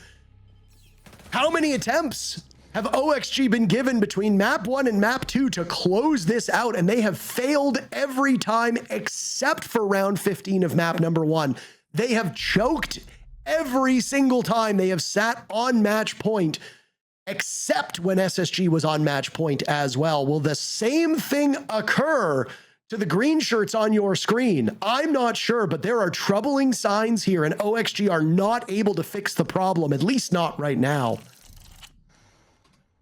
This is when the M80 fans look over and ask, first time? Yeah, there's been a lot of advantages in terms of the round count that have not been able to be maintained so far today in the North America League playoffs. It seems no matter what game we're casting, Parker, it's going to go the distance, and this one is no exception. Brilliant play from Newers in the previous round, running around on the Mozzie, playing out with the Roni, an operator that's seen an increase in pick rate over the last 6 months to a year and has really become a staple of the meta now for anyone who wants to play a little bit aggressive, who's confident in their aim, who doesn't need the biggest of clips. Newers will run that operator right back, and 10 seconds left. they go back to bathroom bomb site as well. That's going to be a multitude of rounds in a row favoring SSG. That's going to be 4 straight after going down 6-2 in this game.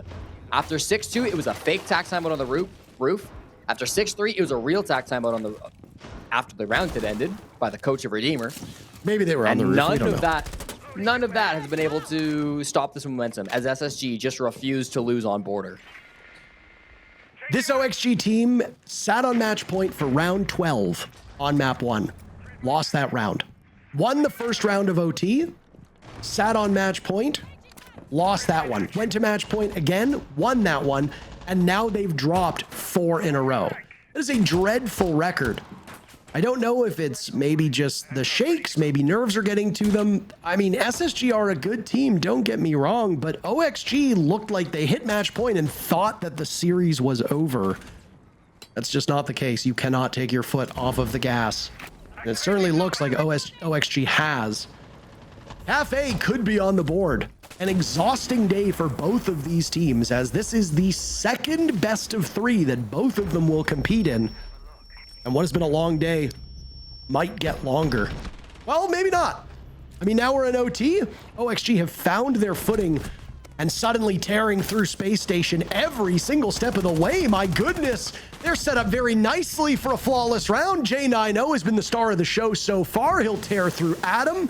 That's 90 seconds off of the clock, and OXG have but just a single player to find. J9O will be found by the death mark, and the Deimos will get the final kill. Back to match point, OXG will go, but this has been not a blessing, but a curse. They have been unable to close out an uncontested match point every single time in this series. I think the key thing to find... Do they change it here? I don't know. I mean, the key thing has been the opening picks in this matchup, Parker. Throughout this entire game, the 13 rounds we've seen, 11 opening picks have been converted, and that has often been the case for Border. We consistently see this map turn the way where one pick spirals into many, and that's just due to how gunfight focused this map can be, because there's very little util that often comes into play, because it's so focused on just getting that pick. You look at Ashen inside of security, Benja and Faults playing near him towards the main stairs. Once they go down, it starts a domino effect where everybody falls afterwards. OXG able to play together as an attacking team over towards security. If they have the opening, it's easy then to get into the map to start rolling that into more and more kills. SSG, they are desperate for those opening frags. That's something that they have been very good with so far today. But they've got to do it back-to-back now. Just because they've come so far on the comeback does not mean it's going to be completed. It will again need to rely on OXG choking away these match point rounds. SSG so confident in their operator lineup, by the way. The only change that we saw was Ashen flexing onto the dedicated support of Ace. Ace is a fragging operator if you want him to be. I mean, there was a period of time where that AK was one of the best guns in the game. The only reason why I didn't see widespread nerfs or even widespread usage was because it was tied to Fuse, who at the time had a dreadfully bad pick rate. Now that it's been on Ace, recoil's increased. It's not quite the same gun that it used to be, but we've seen Aces be able to be quite aggressive, and Ashen is an aggressive player, so it might suit his playstyle quite well. OXG finds themselves on match point. They have been unable to close out these matches. We don't need to spend too much time talking about it, but I will raise an eyebrow here if OXG drops this round, because then they will have another 15-round fight on their hands. They prevailed in map 1, but a rematch. What happens there? Right now, SSG assembling over by East, out on South Balcony, ready to walk on in. They're still in the discovery phase because there's plenty of time. Lots of drones as well. Spacestation still have 9 of their 10 drones available. It's a bit of a reined-in defense from OXG. Nobody East, nobody break room. It's just really security and office players as far as extension outside the bomb site is going. Adam in office will be the first one to fall. It's going to be Ashen on the long angle to hit a nice shot with that AK coming out from Ace. Here comes the Selma charges to start to open up the wall into Archives. There is no denial, and Impact will stop the second, but you've got the angle. That's really what you were looking for. You can sit outside on the window now and apply that pressure to Grixer. If they open it wider, Faults can walk in and go for a plant with the Blackbeard. You will need to get some kills before you go for that. He gains information, and the nade makes him move too. Grixer in a spot where Adam danced around the nades before. They will not see that happen yet again. An attacker-sided map unfolding in front of our eyes, boding quite well for Space Station. Yaga gets OXG on the board, and he's got marks over towards office as he and Gomez are in action. It prompts SSG to retreat, getting out of office, repositioning, allowing Newers now to look all the way down the hallway. Yaga will creep up, and Newers has an idea about this. Getting hit by the Fenrir gadget that Gomez had set out earlier. Right now, SSG knows that they need to attack the backside of Archives. Fultz is in. No nitro cells to stop him. Now the coverage will come out from Ashen to try to keep these players from OXG at bay. Fultz will get in, get out. Down goes Gomez. Great look from Ashen, who's only 2 kills away from wiping out the entire OXG team.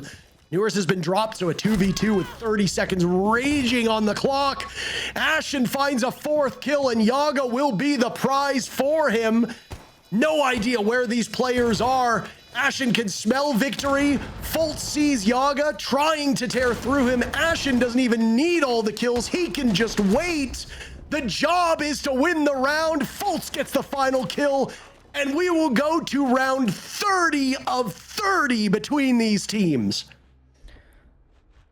Forrest was down below.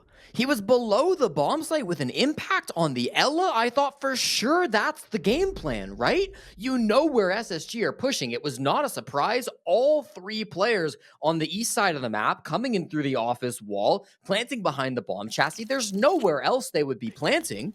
Forrest down below with an impact in his pocket, not able to deny. It's not like he had just gotten there either. It was down for about 10 seconds before that plant finished, but still struggling to get the denial out. Has to rotate back up east, gets caught on his rotation. That is a really unfortunate chain of events for OXG. You got to imagine they were expecting to pull that one through.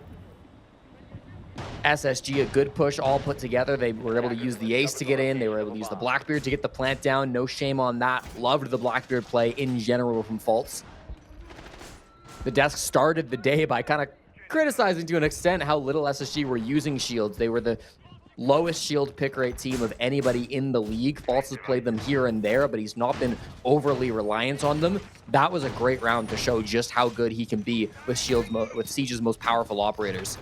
Perfectly playing the Blackbeard with the nade, with the space, with the shield. And now one round, Parker, determines if we're going to bed early or if this one's going all the way. I mean, it's not even about us. I can easily go through another map. I'm more just worried about the stamina of these players. We're getting late here in the evening on the East Coast. I do know some of the players are still competing with daylight showing through their windows. There's no daylight here on the East Coast whatsoever. So some of them, at least, it's an earlier night. 0-7 on match point. That's OXG's record. I guess technically this is still match point, so they would be 1-8, but even then, it's both teams sitting on match point. When it's been OXG able to close out the round and the match without SSG being in the same position, OXG is 0-7. Those are dreadfully bad numbers. It is the ultimate choke to be given multiple match points and fall short time and time again. I've been positive on the broadcast about the way that these teams have been playing, and I think that there's a lot of accolades that need to be given to various players, but OXG, when they got to match point, just look like they do not play like themselves. It's less about SSG and more about OXG falling apart. That's what a good leader does. That's what good experience does. That's what a team that trusts each other and has been there before can accomplish, is they don't fall apart when those moments happen. OXG has a new look. They changed things up quite severely. They lost most of their players. There's going to be some stumbles, and this is a pretty big stumble. Still an opportunity for them to close this out in 2 maps. The next 90 seconds will determine whether we need a map 3 or not. We've had 12 rounds have the opening pick get converted, so this first frag is absolutely critical for both these teams. It will very likely determine who wins the round. It's been an insane predictor so far this game. Faults on the Grim will get his location revealed. Tuber out 2 with the Grim, but it's not going to be the kill. Force opening death and another as Benja finds 2 right off the bat. OXG look like they're about to fall short as they have just 2 players remaining. Make that 1, make it none. Benja Master, a huge round, and Space Station shoot us off to map number 3. Oh, you thought it was gonna be over. It looked like it was down and out for the astronauts, but it doesn't seem to fall that way. The never quit SSG, just don't give up. They are destined to go on further through the night, and they are really hoping to get that game against Shopify Rebellion tomorrow. And why stop there? Grand Finals is in their sights. Plenty of work still to do, but they look eager to get it done. I mean, Space Station's going to have the wind at their back now here, Jesse. They have everything showing that they could have easily taken map 1 as well. Oh my. What will happen on map number 3? We'll find out in a couple minutes.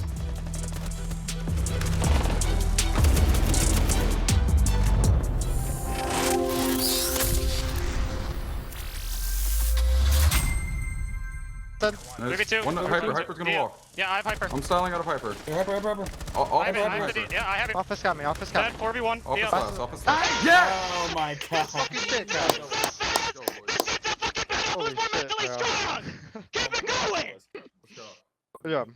Oh, sorry, Jay. Good shit, fellas. Hey, it's some movements. Get up, detach. Out of a 30 possible rounds to be played, we have played all 30 in this ridiculous series. 4 series points for OXG, and they cannot close it out. SSG persevere, and they bring it back from the brink. First of all, let's start with the elephant in the room. Oxygen have 4 chances in regulation to end this thing, and they cannot do it. It was 6-2. I couldn't believe it. Their defenses were flawless practically, and then they get on their attacks, and I'm like, okay, Oxygen, you've been looking so good on your attacks. You understand what you need to do. You can use these shields. And then it just started resorting back to the old Oxygen we've been seeing in the beginning, where it's just going for fast rushes, very telegraphed rushes, and they just kept falling apart round after round after round. Now, it goes into a map 3. Yeah, it's pretty detrimental for them. Obviously, like, OXG was in a situation where they really abandoned playing the shields when they had that success. I mean, it didn't really look like they were confident with the shield in the same way that they were on the previous map.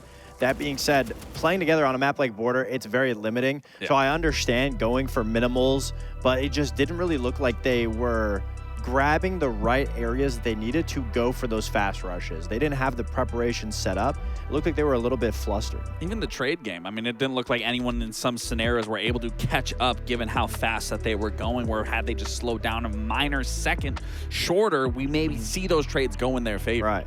On the SSG side, obviously, though, this was an impressive feat. We saw the celebration there. Who's more mentally tough?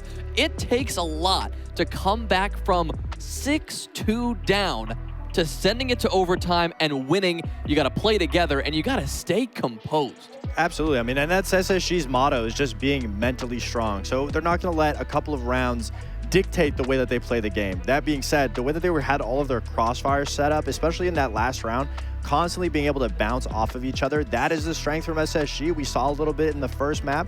We've seen a huge improvement from SSG, especially in their matchup against M80. And this what we're continuing to see. On a map like Border, where you can get very loose, they weren't. They were playing off of each other, having those trades, and then falling back once they got those picks. And, you know, I mean, to be honest, yeah, OXG threw a little bit, but they SSG 100% deserved Border. Well, Lax, let's talk Cafe really quick. According to what I've got here, over the course of the stage, Oxygen have played it 4 times. Orgless, wildcard, M80, wildcard again. They've won it all 4 times. SSG have played this twice, and they've won it twice, but against Cruelty and Envy. The numbers suggest OXG have the edge. The momentum may be SSG. Where do you fall? I mean, this is definitely, this last game, similar to the SRM80 game, it's really going to come down to endurance here. Who is just going to put too much gas in, or who has gas left in the tank at this point?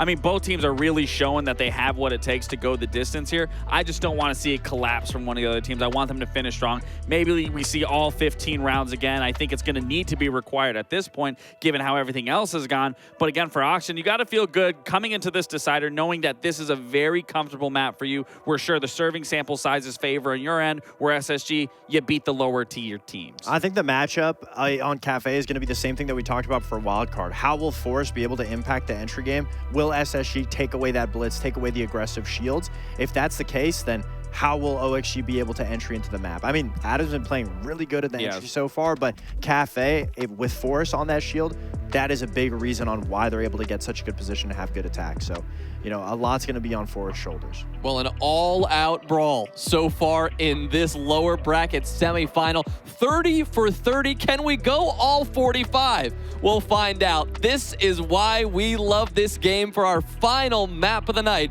we'll send it down to Parker and Jesse to get this one going. Third place is on the line here between 2 teams, and OXG have had some struggles closing it out. You heard the desk, Fox giving flowers to Spacestation with the way that they played that second map, but 4 in a row for SSG? Unlikely to happen again. OXG will need a strong start here, and more importantly, they somehow need to avoid going to match point, because it appears to be the only round that they are incapable of winning. 51% of the community says SSG will win, 49% for OXG.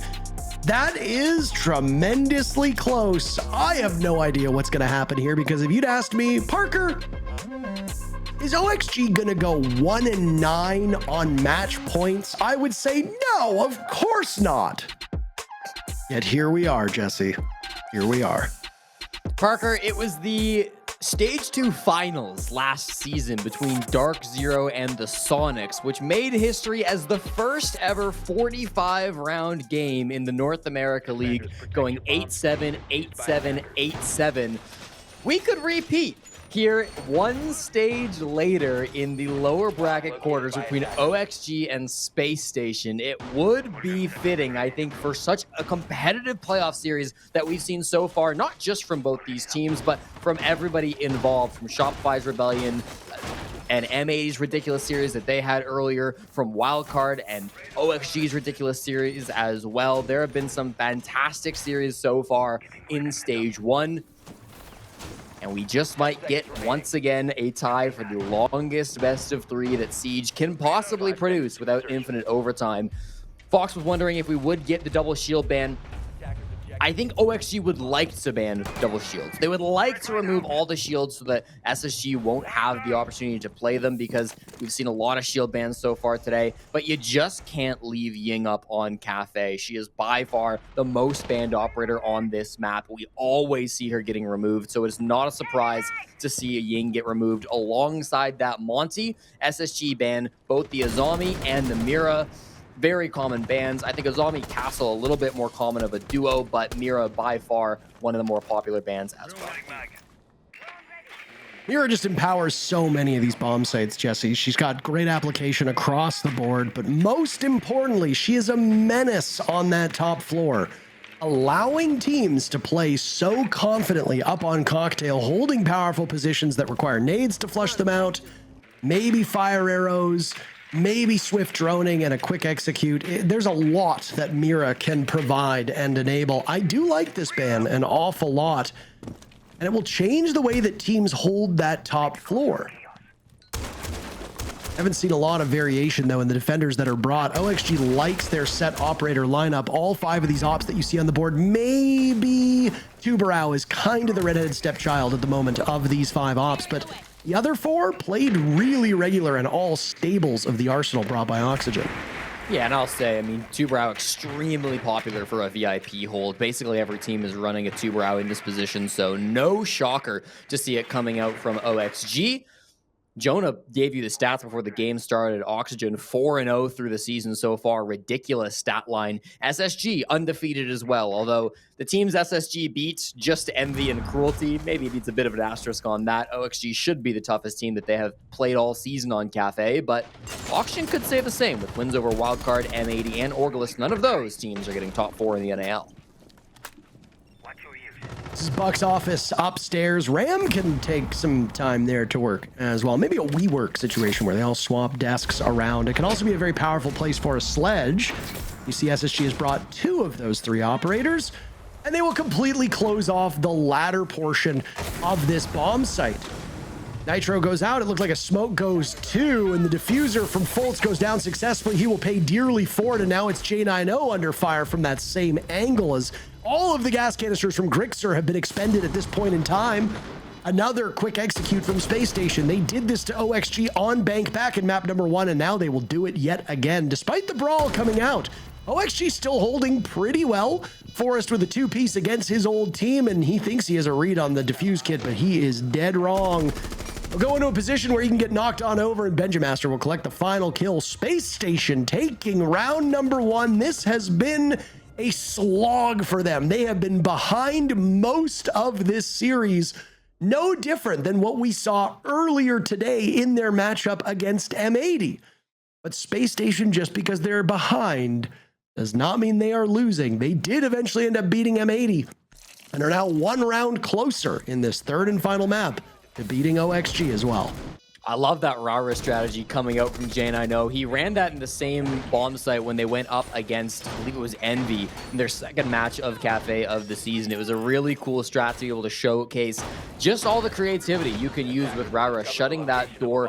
Obviously, it did get Impact open, and you might be thinking, oh, the Rara didn't do anything because they impact the door from Whiskey, and then they still had access to where the plant was going down. But it slowed down those Toxic Babes just enough for the diffuse kit's able to go down from fault, so it ended up making all the difference in the end there. The wall doesn't need to stay closed for it to have a huge impact on the round. So really cool execute coming out from Space Station Gaming, one to learn from for sure, and one that I'm sure we'll see other teams start to replicate quite soon. Castle being brought to try to fortify that top floor. Again, it's been one of the most commonly banned operators on Cafe, so when it's available, OXG are going to try to abuse that, and they should have a very strong top floor hold because of it as they hold down this mining dining bomb site. Changing mag. Don't suspect we're going to see such a swift pace out of SSG for the remainder of this matchup, but who knows? I am quite impressed with how closely matched these 2 teams have been. There's quite a gap between them in the standings. Spacestation finished the group stages with 6 victories, 1 overtime loss, and 2 regulation losses. Good for 19 points. Only 2 back of Dark Zero, who finished in 2nd place. OXG finished in 5th with a negative record. 4 regulation wins, 5 regulation losses. OXG's been a team possessed, though. They've been doing very well adapting to their opponents, and they have been very hard to beat. But SSG, despite their record, have never really been able to bully their opponents. They've always had hard-fought matches. I think stylistically that goes very well against a scrappy team like OXG, who will be down a player and a half. They've lost Yaga, and now Gomez is walking on a single point of HP, extremely wounded. SSG off to a great start here, Jesse. Gomez going to be playing bottom white to maybe come for a late push-up if they do go to try to plant inside of mining. Could also rotate if they want over to the brown stairs later on. No hard breach other than J90, so he'll have to make the rotate over to Piano if they want to open up this train hatch. That's often where you'll see the push come through. Otherwise, red stairs is going to be the main location where you'll see that play happen. These castle barricades, a nuisance, but not going to result in any deaths, just to slow things down the side of SSG, make it annoying for where you can and cannot rotate through. That top floor really wasn't contested. As soon as Yaga went down, there was really nobody else from OXG that decided to stick around, so they're happy to contend this space. There's less than 60 seconds remaining on the side of SSG, but that should be enough time for them to work a plant down. Big question is where they want to go. False is on white stairs at the moment. Benja will take one out, but Adam immediately trades Ashen back, so very little gained here. Adam's still inside of this corner in reading, and he certainly has brushed up on his material, that is for sure. Though he and Gomez combined for about 40 HP. Make that even less. What little remained of Gomez now gone at the hands of Fultz, and Spacestation will take a numbers advantage. Fultz will also hold on to that case with some utility. J90 gets caught running by Forrest in a rat position downstairs on the soft wall of Freezer that makes your head spin. And it'll throw some panic into the ranks of Spacestation now. As Newers and Fultz will need to get into the bomb site, Adam is spotted. Newers removing his head and removing the player from the server, and now it is Forrest from down below with a nitro cell trying to find the target. No way! Shot out by Newers, which could have been a dynamite end to the round. But Newers does what needs to be done, not the kill, but to take care of the objective. Now Forrest, with gun in hand, will have only his own abilities to go against these 2 remaining players. White stairs being held by Spacestation, and Newers was the star of the round there, covering his teammates, finding space, destroying utility, and ultimately allowing Spacestation to take another round. Big round from Newers, and I think some smart late round decision making coming through from SSG. Very likely going to credit Fultz with that decision making as the IGL and the man with the defuse kit at the end. They didn't realize that Forrest was downstairs in the freezer. They had that sound cue on Forrest's side. He knew that there was somebody up on rappel. The second he heard J90 get off rappel, that's when he went and looked towards the white stairs, got that shotgun play. That was really intelligent from Forrest. But as soon as they realized he was down below, on the side of OXG, they just said, that's fine by us. Here's what we're going to do. We're going to scramble around this top floor. SSG ended up sliding on through. They got Newers with a big pick, and then Fultz choosing to plant on the dining room table so that he could not get killed by a nitro down below. Really smart stuff coming through.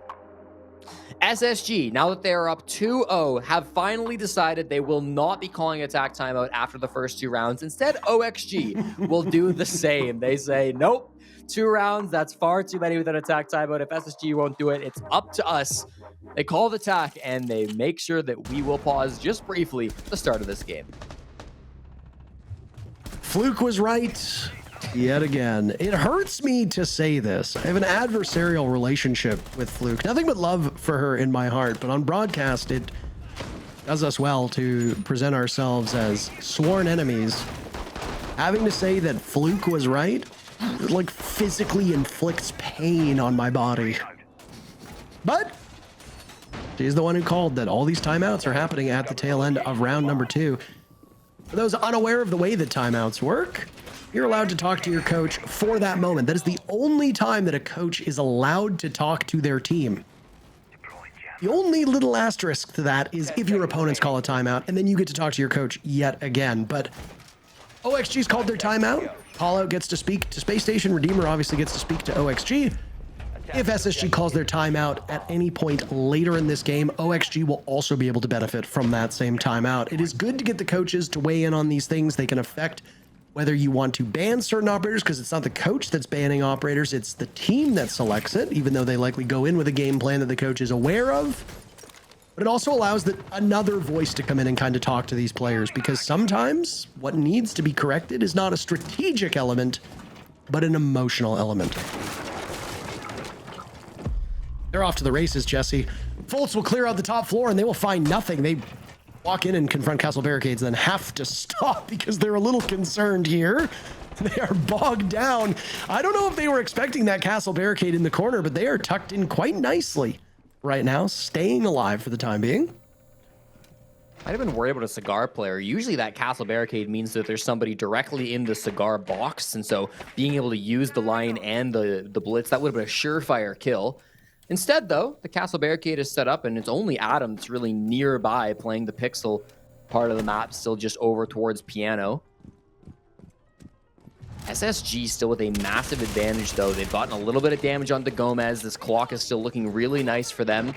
Oxygen have very rarely decided to defend the top floor. Again, this is their 5th time playing Cafe. It's only their 2nd time ever choosing to defend up above. They lost it the one time they attempted it previously in the NAL stage. So new territory from OXG and maybe a little bit unknown for Space Station. You see the smokes go off. They finally found their footing, and really the gall here of Fultz. He's in the middle of the bomb site. He should be exposed. They're trying to fire away at him. It's a nitro cell that will get him, but SSG sweep through the remaining OXG players. That leaves them in a 4v3 right now, favoring the team in orange on the right side of your screen. Problem is, that diffuser has been dropped in the Lion's Den. They have to go get the objective unless they want to go for kills, which is entirely possible. I do like SSG's chances just from a killing perspective. They've got an E1D, the last of which will now be used by Benjamaster. They've used none of their hard breach on the side of Hibana. It doesn't look like they've used much of the sledge either. All of the Gara hooks for Newers are still available. Newers, by the way, with 4 kills at this point. Utility be damned, just go for kills. Space Station got the memo. They find every single member of OXG, and this astronaut group seems indomitable at the moment. As we approach the later hours of Friday evening, it feels like OXG might be a little sleepy in this game. Really are struggling to answer back with the trades. It was a good nitro cell from Gomez to stop that plant. It nearly got down by faults, maybe half a second remaining on that defuse kit. Unfortunately, that's where the good started and ended for OXG. Adam couldn't get anything playing aggressive over towards Piano. And then in the 4v3, despite the fact that the defuse kit was known where it was, they had full information as to SSG's positioning, OXG chose not to get aggressive. They were in a man deficit, a 3v4, then later a 2v4 as a weird angle took down Gomez. Nobody decided to go out for a swing, and nobody decided to do anything to disrupt SSG. They just sat in their positions, and as SSG took their time, they moved around the map. They eventually were able to collapse in and shut down those spots. So like to see a little bit more movement coming out of Oxygen in a round like that. We don't tend to see it here, but something to look for going forward. OXG really need to be snappier on some of these defensive rounds. It's okay to take initiative. It's okay to get a little bit aggressive. Maybe it's not their play style, but it's what you need to do against a team like SSG. I know that this might not be a calculation that the players make, but Space Station were but 3 kills away from this being a 2-0. If they take map 1 away from OXG and then OXG completely implodes in map 2 as we saw, this is over. We don't even need a 3rd map. We have been given a thrilling game, though I will say, and slightly disagree with Foxe in that 2nd map. I think the tail end of map number 2 got a little bit ugly between these squads, but for fans of Space Station, they won't really care about that. They'll be pretty happy with the end result. It was not the best siege that we've seen get played, but again, I do think fatigue is starting to factor in here. Having teams play 2 best-of-3s in one day is quite grueling, especially later in the day, though we are starting to get into gamer hours, so this is when most of them start to warm up. But I mean, if you're SSG, you've got to think back to that round and kick yourself a little bit, but you can do that in a post-mortem. Get through the match first. They've had a rough start to this 4th round, Jesse, as they've lost the Amaru of Benjamaster. Yeah, Dedamaru to start things off is pretty typical for how this operator sometimes plays. It was through the dining window, I should say, where he first made his entrance, then made it just to the hallway before going down. This glass play at the front of bakery door is something a couple of teams have experimented with over the last couple of months, and it can certainly be a cheeky way to get kills, but I think defensive teams are a bit wise to it now. Starting to make the breach onto Prep, you will be able to hold this really strong angle, but it doesn't seem like Bakery is really a point that Oxygen are happy to control. They're giving it up to SSG. They're okay if you walk in through Bakery. They're going to stop you once you get closer into the bomb site. Forest is going to go for what might be a later peek. You won't find anything. It's Space Station who's supposed to be the one peeking through the windows. I suspect on a map like Cafe, we will see Space Station quite active on those windows and doors once the side swap comes in. What the score line will look like, though, is at this point really up to OXG. They need to greet these SSG forces a bit more forcefully. Foltz has found an opening to get into the bomb site. Ashen tearing through Gomez. He's got to line up for more. Foltz dropped by Grixer, but Ashen's coverage not good enough, but he's still tearing through these players. A very linear execute that we see from Space Station. It has cost them because they have not cleared out this middle floor. Yeah, the players up above are the real issue here, Parker. Are they going to send anybody upstairs? It doesn't seem like they will. Newers with the fuse kit. Ashen chokes out to the Toxic Babe. That is not how you wanted this plan B to start things off. Still both inside of Bakery. They're desperate for a plant. They have no more smokes. Unless somebody sprints up red, this is going to get really ugly. Huge round from Grixer, by the way. Now it'll be Forrest on the cross, leaving Newers as last man standing. Yet to die, but I suspect that will change. He gets a beat on one of those Scopos robots as Forrest is over by back bar, and Newers will be obscured by that F mine. We'll get the kill. Forrest looking for it. Adam not far removed. Adam will get it. He hits the deck with the bailiff, and OXG gets on the board in round number 4. Before round 4 started, we saw OXG ban out the Raura, an operator that SSG only brought on the bottom floor bomb site. The only time they used this operator was for their kitchen execute. So on one hand, I think it's very nice for OXG that they were able to convert their kitchen defense into a win. If you dedicate your operator ban solely to one site, which is that bottom floor, then you better be able to convert it into a victory. And they did. It was enough to force SSG to go for a bake take, and then they shut that down really nicely with good vert play. On the other hand, you haven't taken away any tools from SSG that allowed them to win on reading, that allowed them to win on top floor. Dining, I should say, not reading. So these next couple of rounds might still be tricky for Oxygen. They're going to have to adapt in other ways beyond the operator bans. But as far as this round is concerned, as far as the kitchen bomb site goes, that shouldn't be a problem anymore from OXG. Feels like that Rara ban really did do them wonders. Yeah, I mean, a great decision here. The Space Station are not a heavy shield team, so you have some flexibility on the side of your opponents to not pin them down. Same can't be said for Oxygen. I mean, you saw SSG's bans in the previous map was all 3 of the main shields, which is what prompted OXG to rely on the fuse. And when OXG is on attack, relying on a fuse, that's when things seem to go sideways. It happened in map number 1, it happened in map number 2. And I suspect if the bans shake out the same for Space Station, we might see Oxygen do decently well in rounds 1 and 2, but then fall off after that in the second half.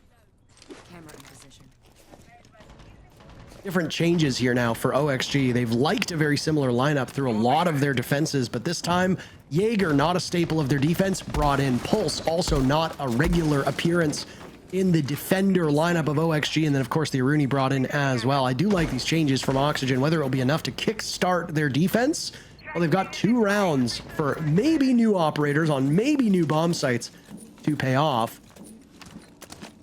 That last round was really, I don't want to point fingers at Space Station for how linear that was, but I do kind of feel like that was Space Station losing the round rather than OXG winning it, but maybe that's just me being a bit pessimistic. Certainly would have been better, I think, if they had Benja surviving and pressuring that top floor as he wanted to on the Amaru. This combination between Pulse and the IQ is going to be heavily favorable to J90. If he can find a vert angle onto Grixer through a soft floorboards, that could be massive as a game changer. Will find a C4, which is helpful, as well as some Valkyrie cameras, so already good utility work coming out from J90. makes it relatively safe to enter in through piano. There is a player inside a bathroom. That is going to be Forrest, who's playing there with the SAS shotgun on the mute. If they turn the corner, he is surely to win that gunfight. SMG in the hand right now, but mute in a close-range gunfight is always going to be favored. He's got an opponent on the window too, and they don't even check it. Oh my. Forrest just tearing through these SSG players now. A Nitrocell will go out, but a quick rappel up the wall as Newers avoids certain death from that position. OXG now firing things up. They had a bit of a miserable start to this map, but they have found it in round 4. It is carrying over to round 5, and SSG are watching as the map does not work in their favor. Now it's Benja Master alone against a full fighting 5 of OXG. Forrest, a huge round. Is that a 4K for Fofo Son? A flawlessly won round by OXG. Just don't tell them they're on match point, and they seem to be doing okay. 2 in a row as they still trail Space Station, but are within striking distance of tying up the first half. That's the revenge for the drop. Forrest looking a little annoyed with how SSG maybe discarded him at the end of last season. Well, he answers back. Beautiful work with the SMG-11 to start things off. I was a little critical. I was like, you know what? I feel like maybe that's close range. Maybe bring out the shotgun, but he proved me wrong. I don't know if you're getting both of those frags in one clip if you're holding the shotgun. That is a nasty couple of kills for Forrest to be able to get. Credit where credit is due. Played that perfectly. Feeling good about himself after a big play like that. OXG looked like they might have been down and out, going out 3-0, but since the operator bans have come on through for the second quarter, Oxygen have been undefeated. If they get a 3-3 split now, Parker, that number 45 is looking more and more likely. 10 seconds to go. It's been a long time since a best of 3 has gone all the way in all 3 maps, and it will give us a very late evening for viewers, for the audience. Most of Europe is asleep at this point in time. Our European colleagues have been likely tucked into bed for a couple hours now. I know that you're not as much of a night owl as I am, especially with the time zone, but I don't mind staying up too late. For those that are still watching, I hope you've enjoyed some thrilling Siege. Yeah, the first series between OXG and Wildcard didn't quite live up to its billing, but I think the matches beyond that have been pretty good, and certainly there's been lots to look at, cheer for, and get frustrated with when it comes to this best of 3 up to this point. Can't get closer than 2 15-round contests, unless, of course, there's unlimited OT, which I can't say that because I just think that coastline matchup and my eyes just glaze over, and that's it. I'm gone. Nitro won't nice land. Nitro cell tossed out, but it does not connect. Newers will answer back, and Yaga dies. Gomez is down as well, and Space Station will blunt the momentum that had been built up by OXG. 2-man ad now, and almost another, as we saw the defender down inside a pillar barely get away with his life. Ashen could have had a third. Won't be, though. We still have a 2-man advantage for Space Station as Grixer, Forrest, and Adam are remaining still up here. Forrest is technically on the top floor, but he's just playing top red. Odd to see a player so high up on red this late into the round. I assume the hatch has been opened. There's a sledge on the board. There's no way it hasn't. He got a lot of good value out of the mute last time, and there's no way he's not just been droned, right? Okay, we definitely see him now. Droned. They won't do that. Gets away with his life, though. Adam now sitting at 50% of his HP. Newer's the only one who's taken some damage on the side of Space Station. SSG's been really impervious to damage through so many of these rounds, Jesse. It's really a fascinating thing. Ashen leading the team right now with 7 kills. J90 has dropped off a little bit the later that we have gone into this match, but good news for Space Station fans. There are other players to shoulder some of that weight. Ashen had a bit of a slower start, but here he is showing up as the fragger that you come to expect. A bit of a pause now as 45 seconds remain. OXG just waiting out this SSG advance, and they will likely find one. Grixer, the swing on Benja. The action comes a little bit faster than we expected, Jesse.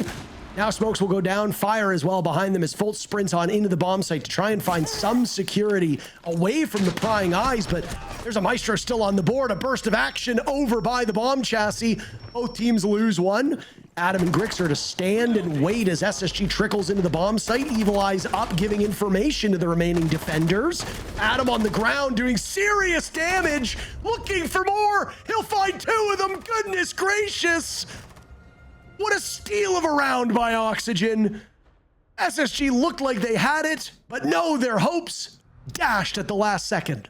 And that's exactly what I was hoping to see from OXG, getting a little bit more active on the defense. Go back to round 3. What happened in that round? It was the top floor. There was an attempted plant by Fault inside a bar. They killed him, but then even in the man disadvantage, OXG just sat still. They played scared. They didn't want to move. They let that man advantage from SSG just snowball into kill after kill, and they ended up losing that round. This time, it's another man advantage for Spacestation, but OXG refused to sit still. It is swing after swing from Grixer, making big moves with the Maestro LMG. Then you've got Adam hitting some ridiculous shots in the hallway as well. Those Evil Eyes from Grixer that were set up were feeding out all the information. So you've got to give credit to the dead players on Oxygen as well. Yaga and Gomez feeding information to the teammates. It was not just those Evil Eyes, but the Valk cams as well. Some of them, I believe all of them, were spotted by Ashen on the IQ. But it didn't seem to matter. They might have known where the information was, but it was too chaotic for them to destroy those cams. Really good defense from OXG. They bring this right back to an even game. These two teams are just destined to do this duel over and over and over again, and the likelihood of us going to overtime, which you'd already predicted early on in this matchup, has now shot upwards. We do end this best of 3 on North America's most played map. Cafe Dostoevsky enters the day now just a bit above Chalet, but will continue to move upwards as more and more rounds are played. Cafe is, by all of those rounds, attacker favored, though over the last couple plays, it has shifted towards favoring the defenders. Which of these teams does it benefit more? Well, just on paper, that should help Spacestation. We saw the numbers before we got into it. SSG is a better statistical team on defense than attack, as per the graphic that was shared on the broadcast before getting into this match. But of course, there are other factors. Our shields being banned out. Our defender that are incredibly important, like as we see right here, Castle and Azami, will they make an impact? Spacestation have no choice but to go on to either the Blackbeard or the Fuse. In this case, Forrest greatly prefers the Fuse, as SSG banned out the 2 shields, which will put this OXG attack in a bit of a bind. And we have seen through the previous 2 maps how ineffective a Fuse can be in comparison to a Blitz and a Monty. Yeah, and thank God, I was really getting worried we wouldn't see any more Fuse in this game after Border ended, but it is back. Thankfully, Forrest will bring this new operator, and the Ying, maybe slightly more impactful, starts to rain in hell from the skylight as these Candelas start to play through. Gomez gets an opening pick in through Pillar right after Forrest was the actual opener on the Fuse shield. The Warden sitting back bar of Newers might be a big problem. The information's on J90, but it doesn't seem to matter. Beauty shot onto Adam, and things start to grind to a halt. OXG had a burst of action. They used 3 of their 4 Candelas. They got Forrest in and Adam. They lose a little too many gunfights, and now they need to slow down a little bit, reconsider where these defender positions are and how they're going to clear past these Banshees and deployable shields. Really quite a terrific shot by J90 playing on that pixel spot. He'll scamper off to the bathroom to find some greater comfort and some more protection, as Ticket is the scene for OXG to break through into Piano. J90 will be the first line of defense, but OXG might have changed their minds, now looking over towards the typical cigar door, but the Aurora of Gomez has sealed that off for the time being. The feet can be spotted, and look at the damage that's done by Ash, and Yaga, yet to find a kill, will be without most of his life. That's a tough spot for OXG to be in. It's been a hell of a gauntlet for both of these teams, and we are getting down to the wire of the first round of the second half. Gomez outside looking for greater isolation to close off these back bar doors. He's still got 2 gadgets in pocket.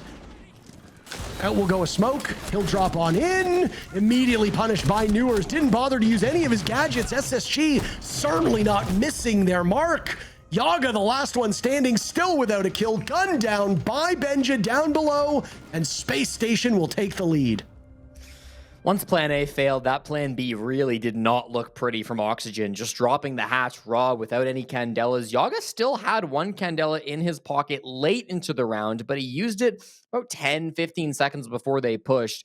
I guess right when Gomez popped off that smoke. So it was supposedly trying to blind somebody. It was Newers playing inside of Cocktail with the Warden. So whether he got hit by that Candela or not, it wouldn't have made a difference. I don't believe he was.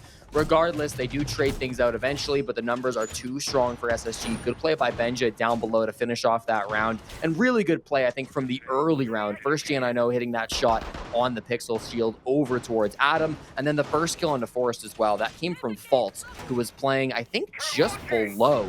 Got a vertical angle onto the planting shield inside a bar. That was not necessarily an easy kill, but Faults made it happen. All of these players finding high impact on the side of SSG. Fultz's numbers have not been great through this interaction with OXG, but I mean, again, he plays on those awful roles where you expect him to do poor. It just makes the highs even higher for a player like Fultz. When he can get a round-winning kill, or he can maneuver through a defense, get a kill, and then immediately get the diffuser down, his value is the equivalent of 1 to 2 picks from a fragging player. So you have to take these numbers with a grain of salt. Unfortunately, we really can't say the same about both Gomez and Yaga. They are having terrible games by just about every single metric that we can apply to these two players and their roles, especially a player like Gomez, who was so instrumental on Bank, with OXG being able to rise to the occasion to meet SSG halfway and then eventually overpower them. I don't really know what's going on with Yaga at this point in time. Some people just have bad games, but it will get worse for him as Ashen picks him off 49 seconds into the round. And there he goes. Newers quick into the chat. But man, Aurora down, Yaga down, and now he'll be on cam duty for quite a while. Yeah, again, it could be a really powerful operator just on the bottom floor of Cafe, because you can use it as SSG did, dropping in through the freezer hatch. You can also use it to help control small bakery if you can block off that angle from the red stairs. There's a lot of good Aurora usage that we can see on Cafe, but push is not over. This has still got strong vertical presence on the side of Oxygen. Spacestation didn't care to hold the top floor, so this Ram plus Buck combination, I guess we'll throw the fuse in as well. Can do a lot of damage from up here. The primary gadgets do a lot of work opening up these angles, denying a lot of positions. It'll be on SSG to try to hide from these bird angles being made by Oxygen. It's likely that the plant will eventually come through that hatch right there as we get the cinematic shot from our observer, Nova, to help us out. So we'll see if this ends up being a big play as they can drop in with some flashbangs that are being held by Gomez and Adams, some smokes from Grixer. The information is there on the site, but without that Rara to close out the doors, I'm just not sure if they're going to be able to handle all of the angles that SSG will be playing, thanks to 5 bodies still being alive for the defenders. Ashen will continue his reign of terror in this round, eliminating Adam. High impact kills coming out from the player on SSG, but they're in a bit of a rough spot for the side of Space Station. They've lost the smoke. Good thing that a skeleton key was in hand for Gomez as Benjamaster is completely immobilized and taken down. Forrest getting the diffuser to a good spot, but has to stop as he's under fire from the defenders of Space Station. Ashen breaking double digits amidst this run, and he's hungry for more. Grixer now coming in for the assist as Gomez drops. Ashen has 3 kills. He was denied an ace in a previous match. He won't get more than 3 this time as J90 and Newers sweep up the rest of OXG and put him in the bin. SSG, a strong answer to some good aggression from Oxygen, but ultimately OXG knocked off stride early, with Yaga being put in the ground only 45 seconds into the round. Faults dying with 2 toxic babes in pocket could have been a disaster for SSG, and when it was followed up by Benja being yellow pinged on the red stairs, shot through the wall from the skeleton key, I thought, oh no, this is SSG crumbling to pieces. OXG, you're sure to put a good attack together now, but they never really stopped with that pressure. Ashen was going in and out, denying the plant from Forest, retreating back to safety, going into deny once again, and then managed to find a kill somewhere on a Gomez too. I don't know how this kid does it, but it seems like no matter where the threats are, Ashen is able to assess that and shut it down no matter what time of day it may be at. He's playing absolutely lights out today, the star player of SSG. picked up on this team at just 18 years old, didn't have to play tier 2, was too good for that, immediately signed to a pro contract as soon as he was of age, and I think everybody kind of recognizes the value in that signing. Ashen from the very first day has been nothing but an asset for SSG. How do I do that? SSG has gone through some very interesting iterations. I mean, this is a team that only has one remaining part of that World Championship winning roster, which is Fultz on that team. Gotten to a point where these players have almost all retired. I don't know if he's made it official, but Thinking Nate has not competed at a tier 1 level for a year or two at this point. Both Bosco and Rampy have officially retired and moved on to greener pastures. Canadian is still playing. He's on Shopify Rebellion, and while his stats haven't been great, he's been leading a team of gunners to, at this point in time, what appears to be a top 2 finish. But of course, third place is always possible. His team will await the winners of this match, which right now looks like it will be his old team of Space Station, which would be kind of funny. It would be Shopify Rebellion, his current team, and then it would be Space Station, his former team, and Dark Zero, his former team as well. SSG, who are looking to be this third place team, are in great spirits after blowing up Adam on red stairs. So a strong start for them. A minute into the round, and they've got a nice advantage. We do see the fall off coming through. Ashen's still playing on the bar. I say that. Newer's still up towards Cocktail too. They have ways to fall back. Ashen drops to Pillar now, so this will be the actual fall off as the logic bombs are a little too threatening to maintain top floor control. Everybody is now backed off from the side of SSG. Makes a lot of sense. They don't need to risk their lives up here. Top floor is not do or die when the bomb site is mining and dining. You're not going to hold red the whole round anyways, so why bother holding onto the top floor with dear life? You can fall off after wasting good time. Ben just wants to be a little cheeky for a run out. If there's anybody on maybe the white window or the cocktail windows, they could get some value. But I think OXG, the way they're positioned right now, are pretty conservative. If a run out does come, it shouldn't do much. Down goes Ashen at the hands of Grixer, an even affair between these teams with a minute still left on the clock. Worried about what comes from those F-mines as Grixer walks in that doorway and now avoids reading entirely, but it's not the smartest idea. Fultz reads him like a book. Down goes Grixer, and the advantage swings back in favor of Space Station as Fultz picks up his second. High impact kills, Jesse. That's what we're talking about. 4 to his name, but Fultz is making them count. It's all up to Forrest with the shield upstairs inside of Piano. He's getting played out right now by Space Station. Adam and Forrest tied with 8 kills apiece. Yaga still searching for his first. That's the state of things on the side of OXG, as it seems to just be a waiting game. Forrest, a desperate attempt that will find nothing. Ben just shuts him down, and SSG move to match point. 6-3 the scoreline. Looking unbeatable on these cafe defenses. Space Station have put up a strong performance.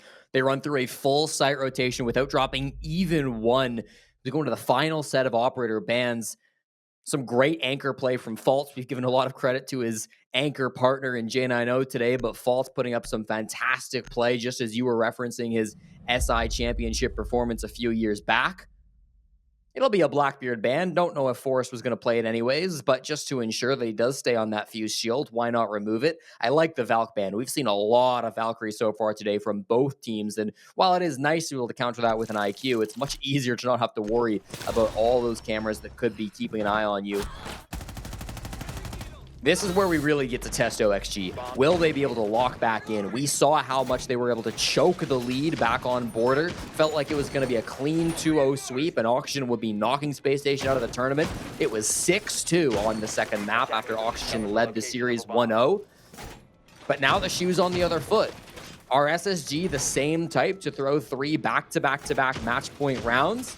To me, it doesn't feel like it, but in a game like this, where the pressure's the highest against a team like OXG, crazier things have happened. I was going to say for a second here, let's not get too far ahead of ourselves, because OXG fans were likely doing victory laps after that 6-2 scoreline emerged on border, and then OXG lost and lost and lost and lost, and their current position on match points, they have won a single round of 9 possible match points for OXG. Now, Space Station does not seem to be afflicted with this same curse. because they have trailed for the entirety of this series. They have not really been given an opportunity to go to match point. In fact, Spacestation have only been on match point twice, both times at the start of round 15, and they are 1 for 2. They lost one in map 1, they won the second in map 2. Significantly better record. So don't count those chickens before they hatch.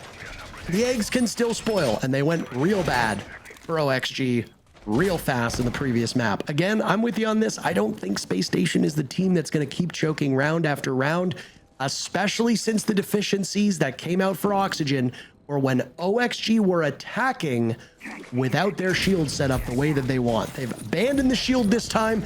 Maybe things go, well, maybe they go a little bit better. Forrest immediately dies on the Capitao.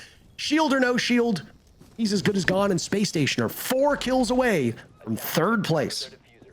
Mama Hen Faults is down in the bottom floor, actually on a bit of a move around Bakery, but it's his teammates up top as he feeds them that information with the cameras that are going to have to do the dirty work of stopping OXG's advance. They don't have a lot of map control. They're just inside a cigar. That's good enough, though, for Adam as he does find J90 and Faults below.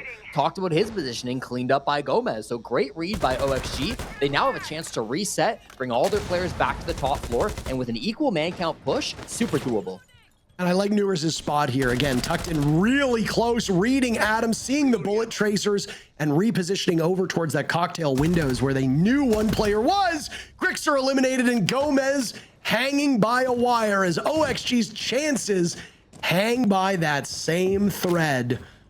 1v3 and the death drop into Cafe. One of the hardest things to pull off as a player is to drop in, survive, and get picks. He has no idea where these players from SSG happen to be. He finds Newers on a great shot. 2 more opportunities now. Plenty of time. 40 seconds left, but Spacestation look to play quite passive, which is the right call, Jesse. Sit back and wait for him to come to you. Benja does, unfortunately, reveal himself. Gomez reads that right. But what's the follow-up? Walking confidently towards Bar. Walking confidently towards Freezer, but they ice him out. Ashen with the final kill. Spacestation completes the streak, and goodbye to OXG as their chances, well, they go up in flames. Out goes Oxygen. Spacestation move on, and they'll fight against Shopify Rebellion tomorrow. Caught a workers' revolt. The boss can't do the job, and this will be a top 3 finish from Spacestation Gaming. After the start to the playoffs that they had, losing in the very first round to Wildcard, they are on a lower bracket run to be feared. There's 2 very good opponents that will wait them tomorrow. Shopify Rebellion first, and then if they succeed, Dark Zero the next. But that is a team that is very well capable of taking out those opponents. A grueling match, but SSG was in full control for that 3rd and final map, and they make all of those kills count. A huge win for them, and we'll see them in action tomorrow. Our show's almost over, but one last break. We'll see you soon.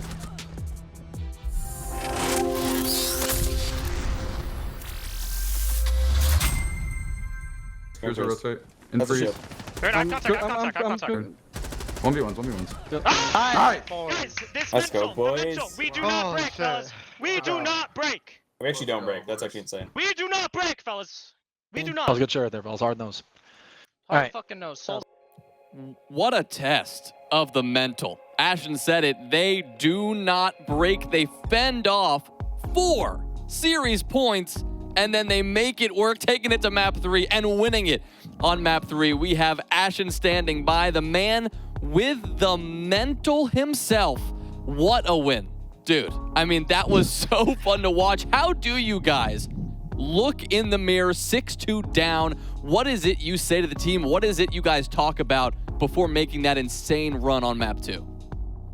Well, going into border, we call it the mental marathon, you know? So we just got after it. Honestly, we threw all our strats out the window and we just started getting after it. Started, you know, just running around and just, you know, we got nothing else to lose, right? So let's just run around, get some kills, just play off each other. That's all that could have mattered.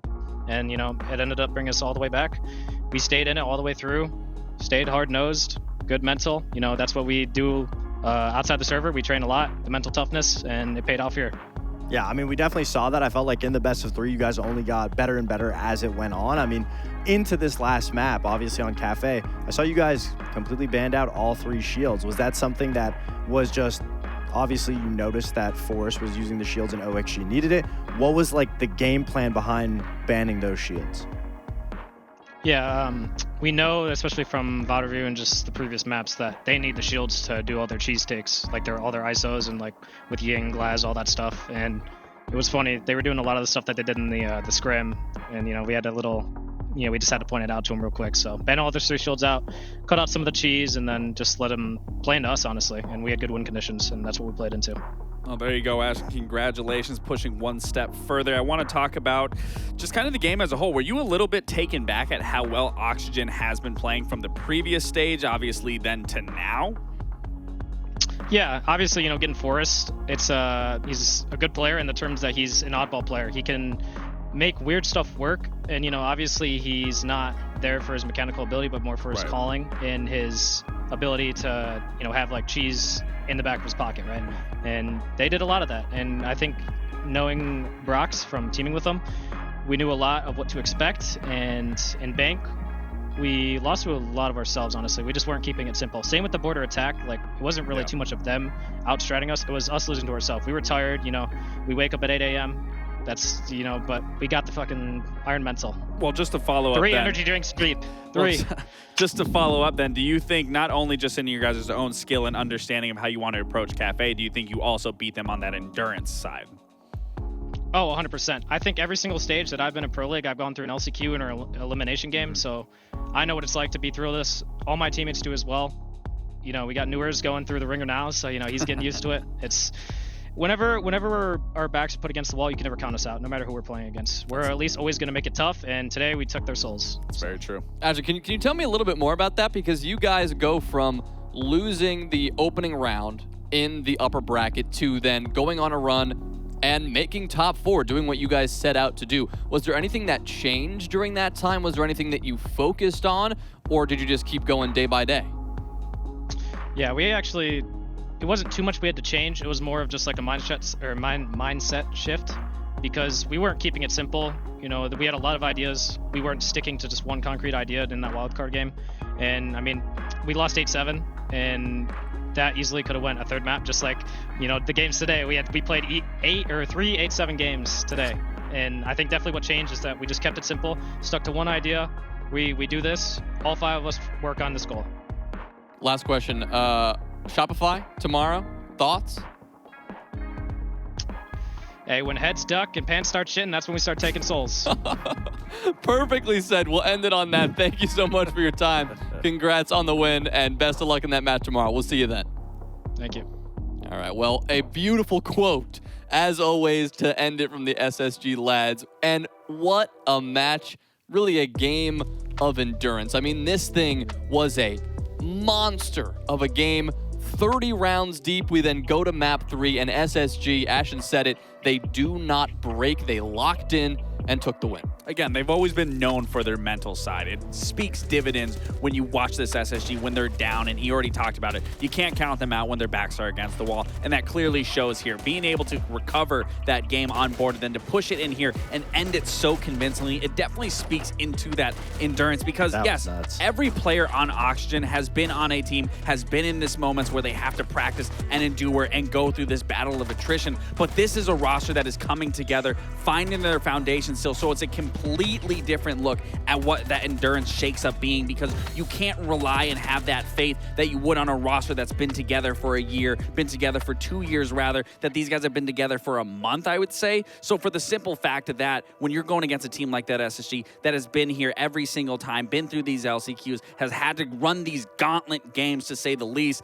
obviously the endurance shows on SSG's side, and then again, you speak into the mental, you see all of Ashen's energy still being available after this long, grueling match between these two. It speaks into existence. Yeah, I mean, I think we could see OXG's fatigue, because a lot of their rounds on their defense came off the back of big individual plays. I mean, that Forest 4K in the one round, obviously Adam was having a great game, very big plays from them, but SSG knew that if they just got a couple rounds under their belt, once they got onto their defense, like Ashen said, they were making OXG play their game. That was the biggest factor. They would just play up front, get some kills, fall back, and force OXG to execute. We asked Ashton about the shields. How did that factor in? I mean, I think the shields being banned was the biggest thing, and it only amplified SSG's game plan of being able to take what OXG needs away to execute. And that's why they were so confident letting OXG go for these late round executes. So they would put up a front, stall, shoot drones, maybe get a pick or two, and then fall back knowing that they're taking utility off the board and they're taking force off of those shields. And that was the biggest win condition on being able to shut OXG down, because a lot of those rounds that we saw OXG actually go for the execute, go for the plant, that's when SSG would strike. That's when they would fight. And when it came down to a 1v1, unfortunately, OXG did look fatigued. They weren't winning those fights. Ashton wasn't missing any of those fights. And SSG was, for the most part, winning. It was a big win from SSG to close out what was a surprise-filled day. I mean, this thing started, we entered that first, rather the semifinals of the lower bracket, quarterfinals, I should say, of the lower bracket. Man, it's been a long day. Wildcard and Oxygen go toe-to-toe. Wildcard with all the momentum. Oxygen shut it down. M80, the favorites on paper, they get stopped in their tracks by Spacestation. I mean, Lax, we saw a little bit of everything today. No, we absolutely did, and I really got to commend Spacestation. This was a Spacestation that we talked about throughout the stage. Are we going to see ups? Are we going to see lows? And we certainly did, but coming into playoffs, sure, they didn't have the best start, but by all means, today, we are really seeing SSG really develop as a team, and especially in those shields, they are more adopting that meta into their playstyle that is only going to improve them as a whole. I made that comparison from one stage to the next, that they're still the exact same team, but where we were seeing the highlights where they're being able to slow down. We even saw a moment where they just threw the strats out the window, as he said, in Border, and they were just playing together. But again, adopting that meta, adopting those shields is really only going to advance and excel this roster as a whole. Well, speaking of Border, let's talk about our black light detail of the day. We saw this monster moment on Border that wasn't necessarily a winning moment, but it was an intense moment. Adam stuck in Fountain outside Archives, and he just thrives. Yeah, I mean, this was gross. He's able to dodge the nade just narrowly, somehow gets back into a position, and on one mag of the SMG-11, he gets 2 wall bangs through this exposed gap that gives him the view. But to be able to dodge the nade just out of range to put him on 2 HP, nobody can land a bullet. To have that confidence, I mean, he definitely lucked out not getting naded, but to then have the confidence to get those back-to-back shots with 1 SMG mag, I mean, that was ridiculous. Obviously, he was like an animal trapped in a cage there, and he fought his way out. Yeah, I didn't realize he was actually trapped in Archives fending off that push. That was wild. The bracket as we end day 3 of the playoffs. We obviously have one more day to go, but this one was a big one. 3 best of 3s, our lower quarterfinal, our lower semifinal. As we see now, the upper final, rather the lower bracket final now set. Shopify Rebellion and Space Station will go toe-to-toe to decide who meets Dark Zero in that grand final. Yeah, I mean, obviously, SSG have been looking very good. Shopify Rebellion is going to be sitting down there after their loss to DZ, but obviously, they're going to be coming in to it. Is their first game of the day. Not that level of fatigue that we might see SR being affected by, but both teams, you know, this is going to be an amazing matchup to be able to watch, and then whoever wins gets to go up against DZ. Yeah, we obviously have finals day ahead. Today was all about the top 4. Tomorrow, well, we have our top 3. It's all about finding that last team standing, the winner of our NAL Stage 1. But that's going to do it for us today. We had another fantastic cutthroat day of playoffs, so thank you so much for tuning in. As always, it has been an absolute pleasure to have you with us. For our entire studio crew, our producers Devin and Ferme, for our director Ian, for Foxe and Laxing just laughing it up over here. I'm Jonas Willinger saying thanks for watching, and we will see you tomorrow for Grand Finals Day. We get started at 5:30 p.m. Have a great night.